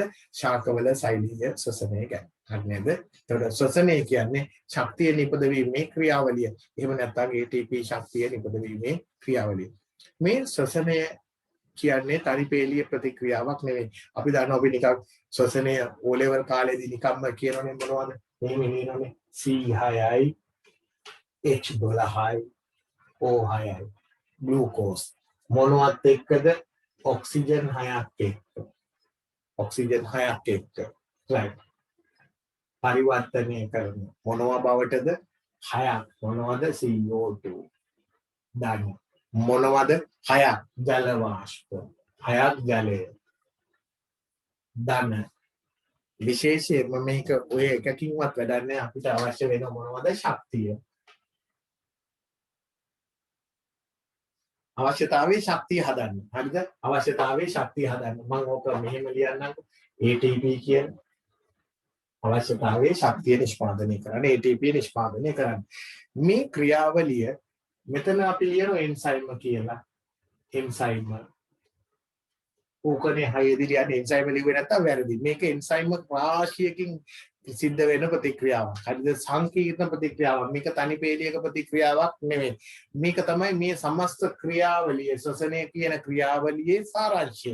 ඔය ලියලා තියෙන ශ්වසනය කියන ක්‍රියාවලියේ සාරාංශය. ඔකට මතකයි අපි ප්‍රභාසංශ්ලේෂණය කියලා තනිපේලියෙන් එකක් ලිව්වනේ. දැන ගත්තා ප්‍රභාසංශ්ලේෂණය කියන්නේ එහෙම තනිපේලිය ප්‍රතික්‍රියාවක් නෙමෙයි. ආලෝක ප්‍රතික්‍රියාව කිව්වා, අඳුරු ප්‍රතික්‍රියාව කිව්වා. ඒක ඇතුලේ සංකීර්ණ කතාවක්. මේකත් එහෙමයි. සෛලීය ශ්වසනයේ අනුද තනි ප්‍රතික්‍රියාවක් නෙමෙයි. අපි මේ ලියලා තියෙන්නේ මොකද්ද? සාරාංශය. අපි මේකෙදි චුට්ටක් කතා කරන මේක ඇතුලේ තව ටිකක් සංකීර්ණව කොහොමද වෙන්නේ කියලා. හැබැයි ලොකු ප්‍රතික්‍රියා ගැන මොකොත් කතා කරන්නේ නැහැ. ඔබ බයොලොජි කරන කෙනෙක් නම් ශ්වසනය පිටු 40ක් 50ක් කතා කරනෝනේ. ශ්වසනය සිද්ධ වෙන ක්‍රියාවලිය පිටු 30ක් 40ක් කතා කරන්නේ. හරිද? ලොකු ප්‍රතික්‍රියා ලියලා සමීකරණ ලියලා අපි එච්චර සංකීර්ණ යන්නේ නැහැ. නමුත් පිටුව එකමාරක් දෙකක් විතර ලියන්න උත්සාහ කරනවා මොනවද මේ ක්‍රියාවලිය ආයි කොහොමද සිද්ධ වෙන්නේ කියන එක පිළිබඳව. මේ ක්‍රියාවලිය ඇත්තටම ගහේ කොහොමද වෙන්නේ? මොකද්ද වෙන ක්‍රියාවලිය කියලා. හරි නේද? ඕක තමයි අපි කතා කරන්න යන පාර. right. එහෙනම් අපි මුලින්ම ලියමු ශ්වසනය කියන්නේ මොකද්ද? පොඩි අර්ථ දැක්වීමක් ලියමු. ශ්වසනය යනු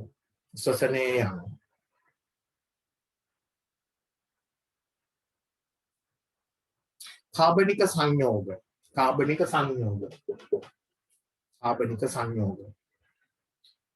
බොහෝ වෙලාවට ග්ලූකෝස්ම වෙන්න ඕනේ නැහැ. හැබැයි බොහෝ වෙලාවට ඒ ග්ලූකෝස්. හරිද? කාබනික සංයෝග. එන්සයිමීය ප්‍රතික්‍රියා ශ්‍රේණියක් මගින් එන්සයිමීය ප්‍රතික්‍රියා ශ්‍රේණියක් මගින්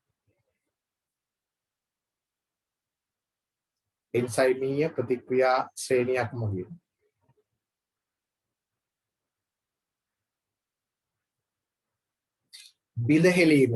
බිඳහෙලීමෙන්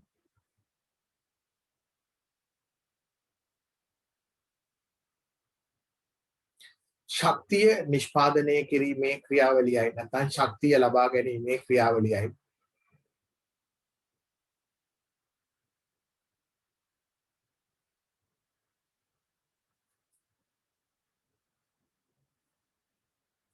ශක්තිය ලබා ගැනීමේ ක්‍රියාවලියයි මේක පොඩ්ඩක් ලියන්න මේක පොඩ්ඩක් ලියන්න මේක තමයි සාරාංශය මේක තමයි ඔය කියන එකේ සාරාංශය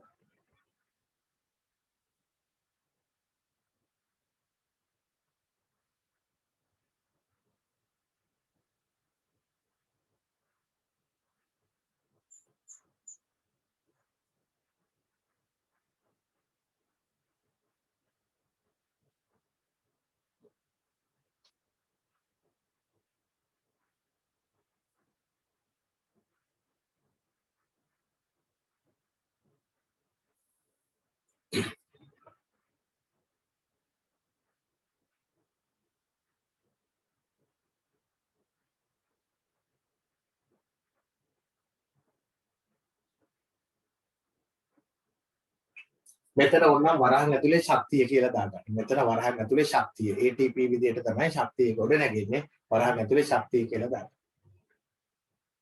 ATP කියලා ලියන්න වරහන් ඇතුලේ ශක්තිය.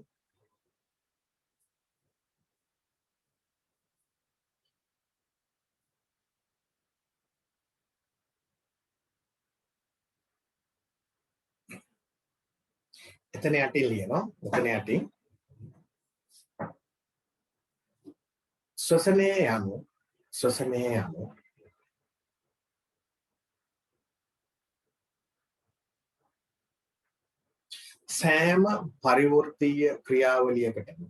සෑම පරිවෘත්තීය ක්‍රියාවලියකටම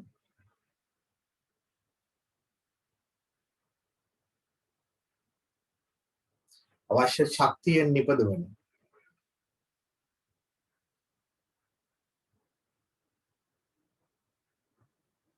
ශක්තියෙන් නිපදවන සෛලීය ක්‍රියාවලියයි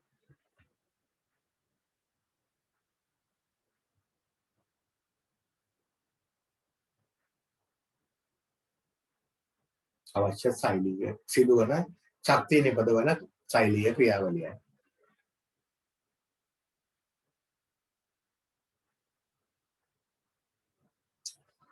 ඊළඟ පොයින්ට් එක එතන යටින් ලියනවා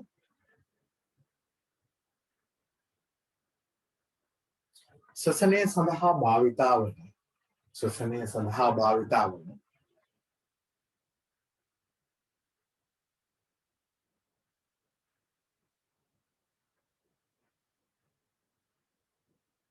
ප්‍රධානම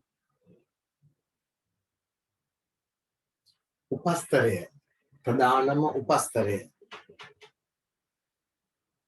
ග්ලූකෝස් වේ වෙන උපස්තරයක් භාවිතා කරත් පළවෙනියෙන් ග්ලූකෝස් බවට පරිවර්තනය කරගන්න. දැන් උදාහරණයකට අපි හිතමු ශ්වසන උපස්තරයක් විදිහට අපි හිතමු කාබෝහයිඩ්‍රේටයක් මොකක් හරි අපි හිතමු පිස්ටය භාවිතා කරා. එතකොට පිස්ටය මුලින් ග්ලූකෝස් බවට පරිවර්තනය කරගන්න. පිස්ටය මුලින් ග්ලූකෝස් බවට පරිවර්තනය කරනවා. එතකොට ශ්වසන උපස්තරයේ ප්‍රධානම ශ්වසන උපස්තරය ග්ලූකෝස්. හරිද? ශ්වසන උපස්තරයේ ප්‍රධාන එක ග්ලූකෝස්.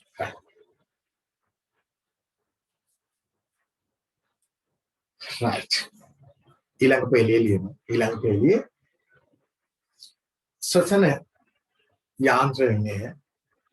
ශ්වසන යාන්ත්‍රණය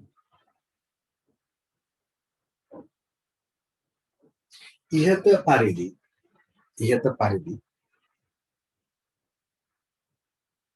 තනි පෙළියක ප්‍රතික්‍රියාවක් නොවන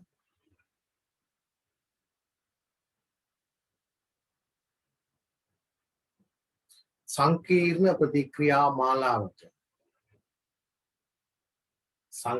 ප්‍රතික්‍රියා මාලාවක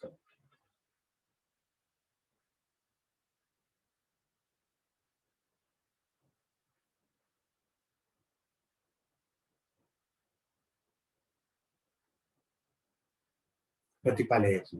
සංකීර්ණ ප්‍රතික්‍රියා මාලාවක ප්‍රතිඵලයකි. ඒ අනුව ශ්වසන යාන්ත්‍රණය අපි කතා කරන්න යන්නේ ඒක.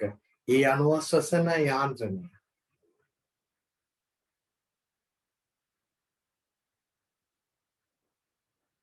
ප්‍රධාන පියවර 3ක් ඔස්සේ සිදුවේ.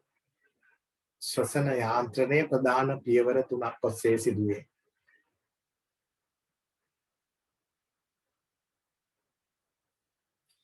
මෙන්න යාන්ත්‍රණ 3. පළවෙනි එක ග්ලයිකොලිසිය.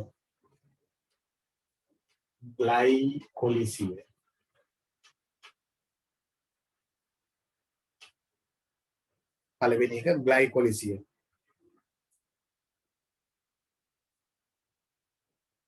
දෙවෙනි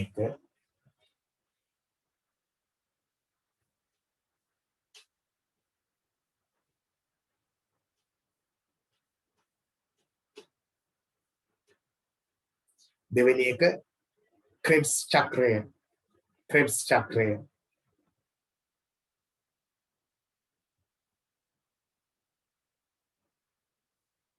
තුන්වෙනි එක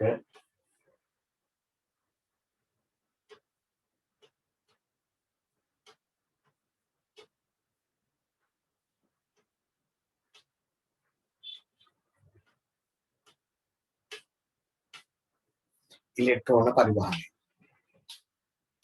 ශ්වසනයේ යාන්ත්‍රණ 3ක් තියෙනවා. ග්ලයිකොලිසිය, ක්‍රෙබ්ස් චක්‍රය, ඉලෙක්ට්‍රෝන පරිවහනය. ග්ලයිකොලිසිය, ක්‍රෙබ්ස් චක්‍රය, ඉලෙක්ට්‍රෝන පරිවහනය.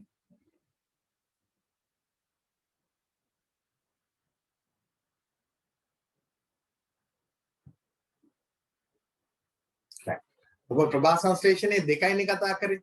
මොනවද? ආලෝක ප්‍රතික්‍රියාව ගැන කතා කරා. හරිද? ඊට පස්සේ අපි කතා කරා කෙල්වින් චක්‍රය ගැන. නේද? කෙල්වින් චක්‍රය ගැන කතා කරා.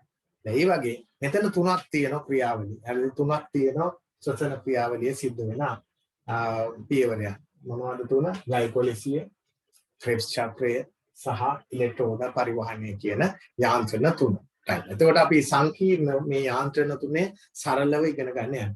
මේ යාන්ත්‍රණ තුන සංකීර්ණ යාන්ත්‍රණ තුනක්. බයොලොජි කරන ළමයි සෑහෙන මේවා ඉගෙනගෙන ඇති. හරිද? අපි එයින් බොහෝම මතු පිටින් කතා කරගෙන යනවා. බොහෝම මතු පිටින්. රයිට්. මේ මට්ටම ඇග්‍රි වලට අවශ්‍ය මට්ටම පමණයි. හරිද? රයිට්. ඇග්‍රි වලට අවශ්‍ය මට්ටම බයොලොජි වල ඒවා කරන්න යන්නේ නැහැ. ඒවා දීර්ඝ ශ්වසන ක්‍රියාවලියක් මෙයාලගේ කතා කරන්නේ අපේ සරලව කතා කරගෙන යනවා. හරිද? නමුත් මේවායිදී වෙන්නේ මොකද්ද කියන එක පිළිබඳව මතු පිටින් පොඩි ඇල්ලීමක් තමයි කරන්නේ. මතු පිටින් පොඩ්ඩක් අල්ලගෙන යනවා මොනවද කරන්නේ කියන එක. හරි නේද? රයිට්. එහෙනම් පළවෙනි මාතෘකාව ලියනවා. පළවෙනි මාතෘකාව ග්ලයිකොලිසිය. පළවෙනි මාතෘකාව ග්ලයිකොලිසිය.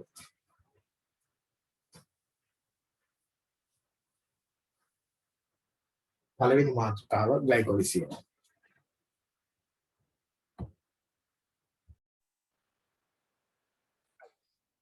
ග්ලයිකොලිසිය කියන්නේ මොකද්ද? මේ බලන්නකො. දැන් මේක මෙහෙම හිතන්න පුතේ. අපි යාන්ත්‍රණ 3ක් ගැන කතා කරන්නේ. එහෙනම් මෙහෙම හිතන්න. ප්‍රභා සංශ්ලේෂණයේ වගේම ශ්වසනය.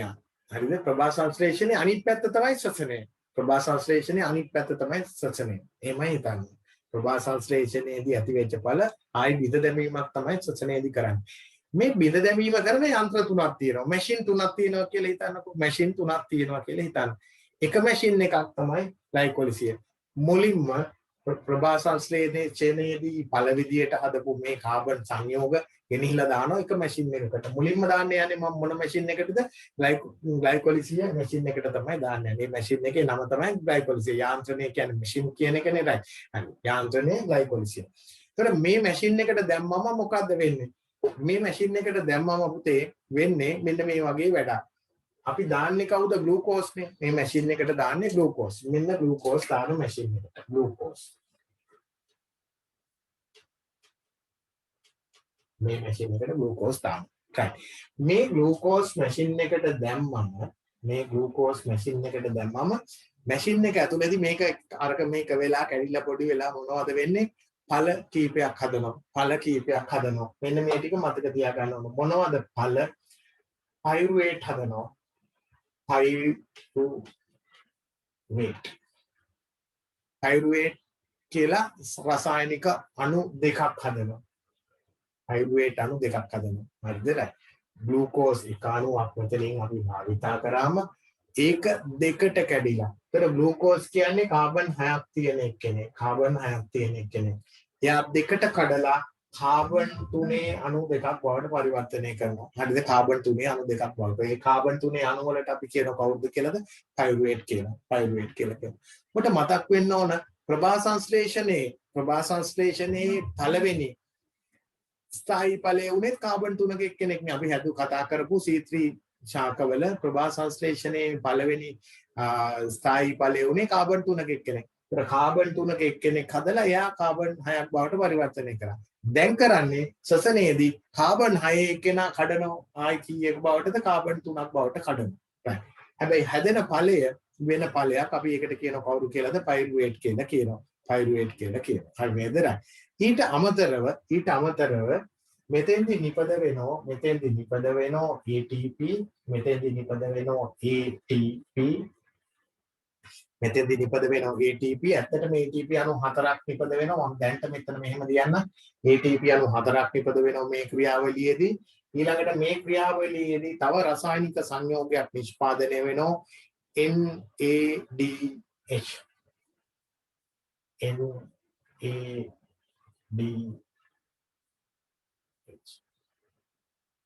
තව රසායනිකයක් නිෂ්පාදනය වෙනවා NADH. මේවා දිග නම් ඕනේ නැහැ. ඔහොම කෙලින්ම අපිට ලියන්න පුළුවන්.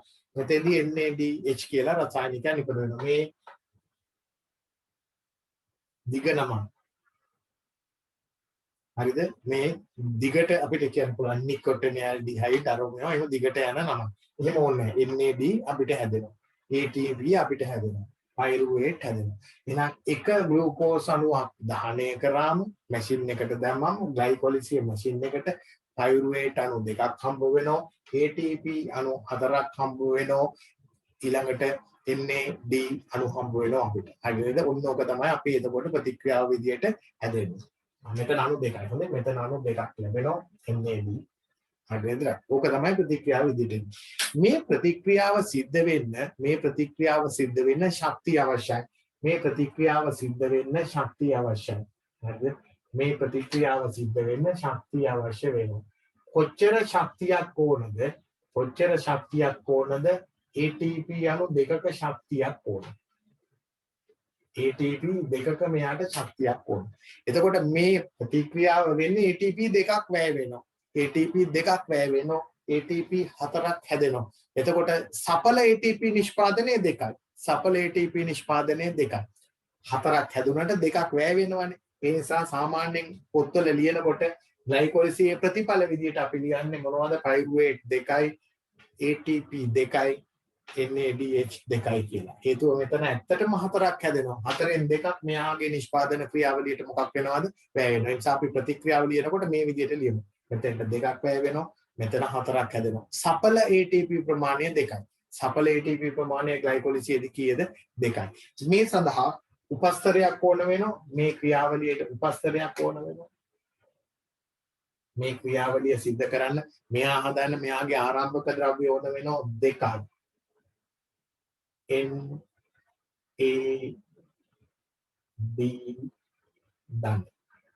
NAD ධන දෙකක් ඕන වෙනවා. NAD කියන්නේ මෙයාගේ ආරම්භක සංයෝගය. හරිද? NAD දෙකක් පරිවර්තනය කරනවා NADH දෙකක් බවට. ඒකට මෙතන H එකක් එකතු කර ගැනීමක් තමයි සිද්ධ කරලා තියෙන්නේ. හරිද? එහෙනම් ග්ලයිකොලිසිය කියන ක්‍රියාවලියේ ප්‍රතිඵලය එහෙනම් මෙන්න අපි ළඟ තියෙන ප්‍රතිඵලය. අපි මේක මතක තියාගන්න ඕන ග්ලයිකොලිසියේදී මොනවද හැදෙන්නේ කියලා එච්චරයි. ග්ලයිකොලිසියේදී මොනවද හැදෙන්නේ? මේවා ග්ලයිකොලිසියේදී හැදෙන විදිය මේවා තව අතරමැදි පියවරයන් තියෙනවා. ඒවා මොකක්වත් අපිට අවශ්‍ය වෙන්නේ නැහැ. ග්ලයිකොලිසිය කියන්නේ මොකද්ද? මෙන්න එහෙනම් ක්‍රියාවලිය. කාබන් 6ක සංයෝගයක් කාබන් 3ක සංයෝගයක් බවට පරිවර්තනය කරනවා. මේ ක්‍රියාවලියේදී ශක්තිය නිෂ්පාදනය වෙනවා. සඵල ශක්තිය කීයද? ATP අණු දෙකක්. හතරක් හැදෙනවා, දෙකක් වැය වෙනවා. ඒ නිසා අපි කියන සඵල ATP නිෂ්පාදනය අණු දෙකයි. ඊට අමතරව තවත් රසායනිකයක් හැදෙනවා. එහෙම හිතා ගන්න තවත් රසායනික සංයෝගයක් මොනවද? NADH. කොච්චර හැදෙනවද? අණු දෙකක් හැදෙනවා. දැන් එහෙනම් ඔන්න ග්ලයිකොලිසියේදී සිද්ධ වෙන ක්‍රියාවලිය. පැහැදිලිද? මෙහෙම ලියමු ඉස්සර වෙලා මේක ලියන්න කලින් පොඩ්ඩක් ලියන්න. ග්ලයිකොලිසියේදී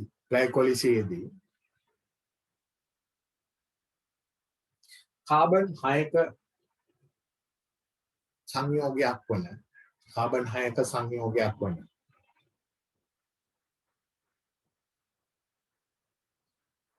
ග්ලූකෝස් අණුවක්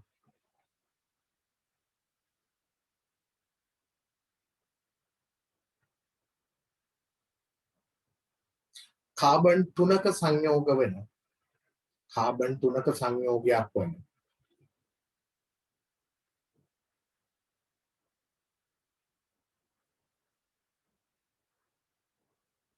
පයිරුවේට් අණු දෙකක් බවට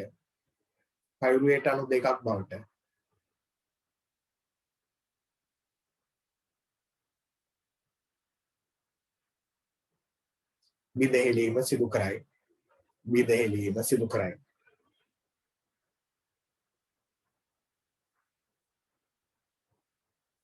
මේ ප්‍රතික්‍රියාව ලියන්න. ග්ලූකෝස් අණු එකක් පයිරුවේට් අණු දෙකක් බවට පත් කරනවා. මෙතන කාබන් 6යි, මෙතන කාබන් 3යි. ඊට අමතරව ATP 4ක් හැදෙනවා. NADH දෙකක් හැදෙනවා. මේ ATP 4ෙන් හැදුනට ඒ දෙකක් මෙතෙන්දී වැය වෙලා තියෙනවා. නිසා සඵල දෙකක්. හරිද? දෙකක් ATP වැය වෙලා තියෙනවා. මේකේ ආරම්භක සංයෝගයේ විදිහට NAD ධන අයන දෙකක් වුණ වෙනවා.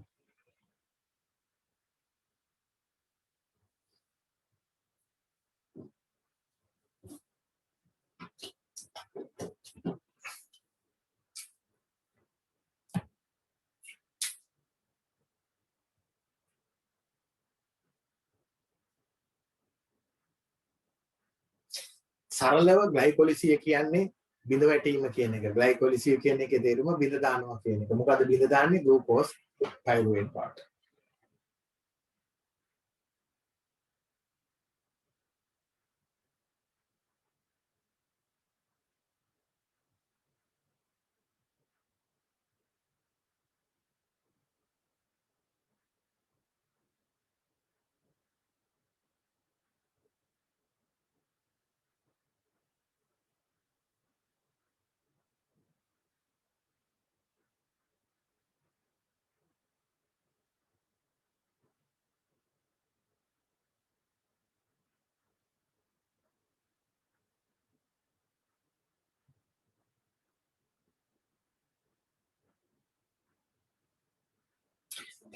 දරුවනේ මේ අහනකො.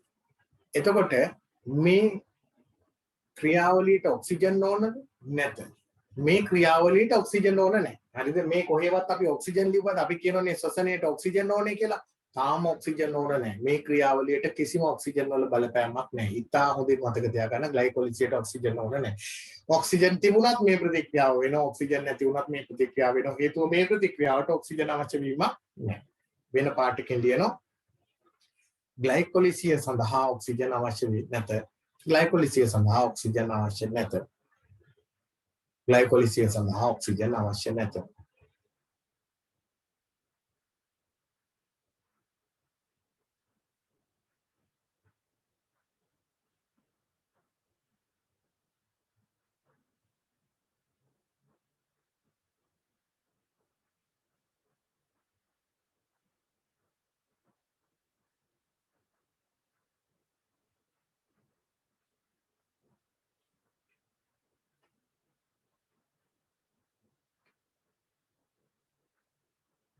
හරිද?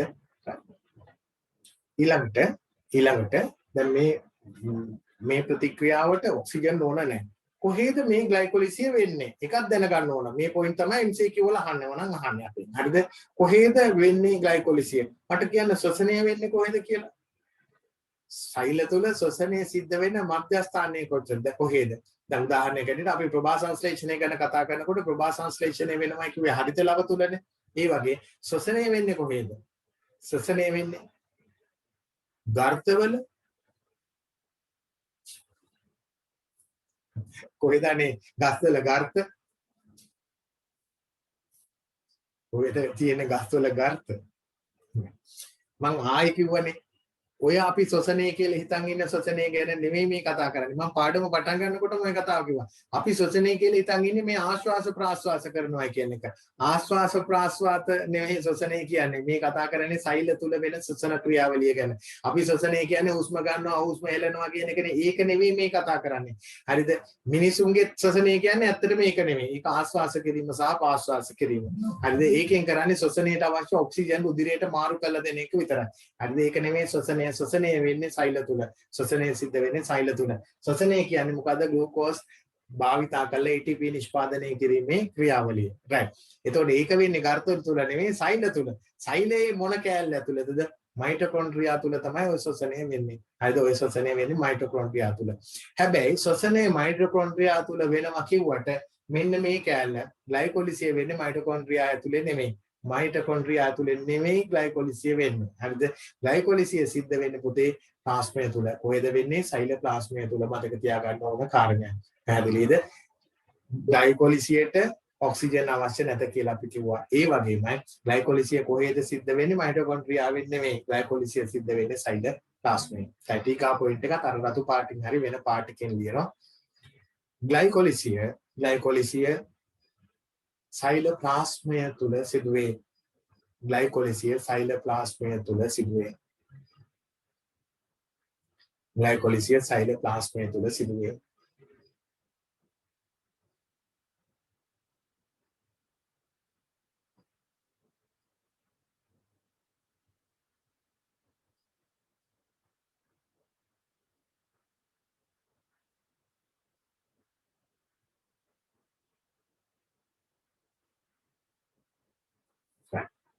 මේකේ දිග නමත් ඕනනම් මතක තියාගන්න. මේකේ දිග නම නිකොටිනමයිඩ්. හරිද? ඕන පැත්තකින් ලියලා තියාගන්න. නිකොටිනමයිඩ්. නිකොටිනමයිඩ්. නිකොටිනමයිඩ්. එන්න කියන්නේ නිකොටිනමයිඩ්. ඒ කියන්නේ මේ නම ලියන්න යන්න එපා. ඒ කියන්නේ ඇඩිනින්.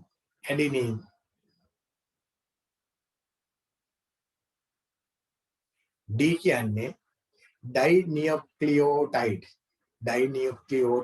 කියන්න බෑ සිංහලෙන් නේ. නිකොටිනමයිඩ්, ඇඩිනින්, ඩයිනියුක්ලියෝටයිඩ්. හයිඩ්‍රජන්. right.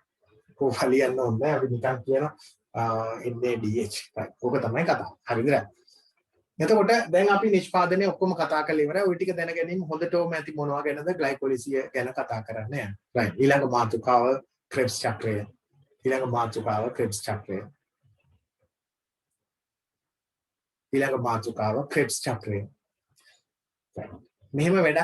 මෙහෙම වැඩක් වෙන්නේ. ග්ලයිකොලිසිය දැන් අපි මුලින්ම ග්ලූකෝස් අණුවක් ගෙනල්ලා පළවෙනි මෙෂර්මන්ට් දැම්මා. මොන මෙෂර්මන්ට්ද දැම්මේ? ග්ලයිකොලිසිය මෙෂර්මන්ට් දැම්මා. අපිට මේ ටිකනේ ප්‍රතිඵලය ආවේ. මේ ටික ප්‍රතිඵලය ආවා. මෙන්න මේ ප්‍රතිඵලය මොන ප්‍රතිඵලයේද? මේ පයිරුවේට් ටික ඊට පස්සේ ගෙනිලා දෙවෙනි මැෂින් එකේ ඔබනවා. මොකද දෙවෙනි මැෂින් එක? ක්‍රෙබ්ස් චක්‍රයේ මැෂින් එකේ. එතකොට තව මොනවා හරි අපිට පළ විදියට ලැබෙවි. අපි බලමු මේ ටික ලබන සතියේ මොනවද ලැබෙන්නේ කියලා. හරිද? දැන් ලැබුණොත් ඊට වඩා ශ්වසනය යන හිටින කට්ටියගේ ඊට වඩා දාගන්න ගියොත් ඒ නිසා අපි ඔතනින් නතර කරමු අදට. ගාව දවසේ අපි බලමු ක්‍රෙබ්ස් චක්‍රය කියන්නේ මොකද්ද? ඉලෙක්ට්‍රෝන පරිවහන පද්ධතිය කොහොමද සිද්ධ වෙන්නේ කියලා. හරිද? හරි. එහෙනම් අදට නතර.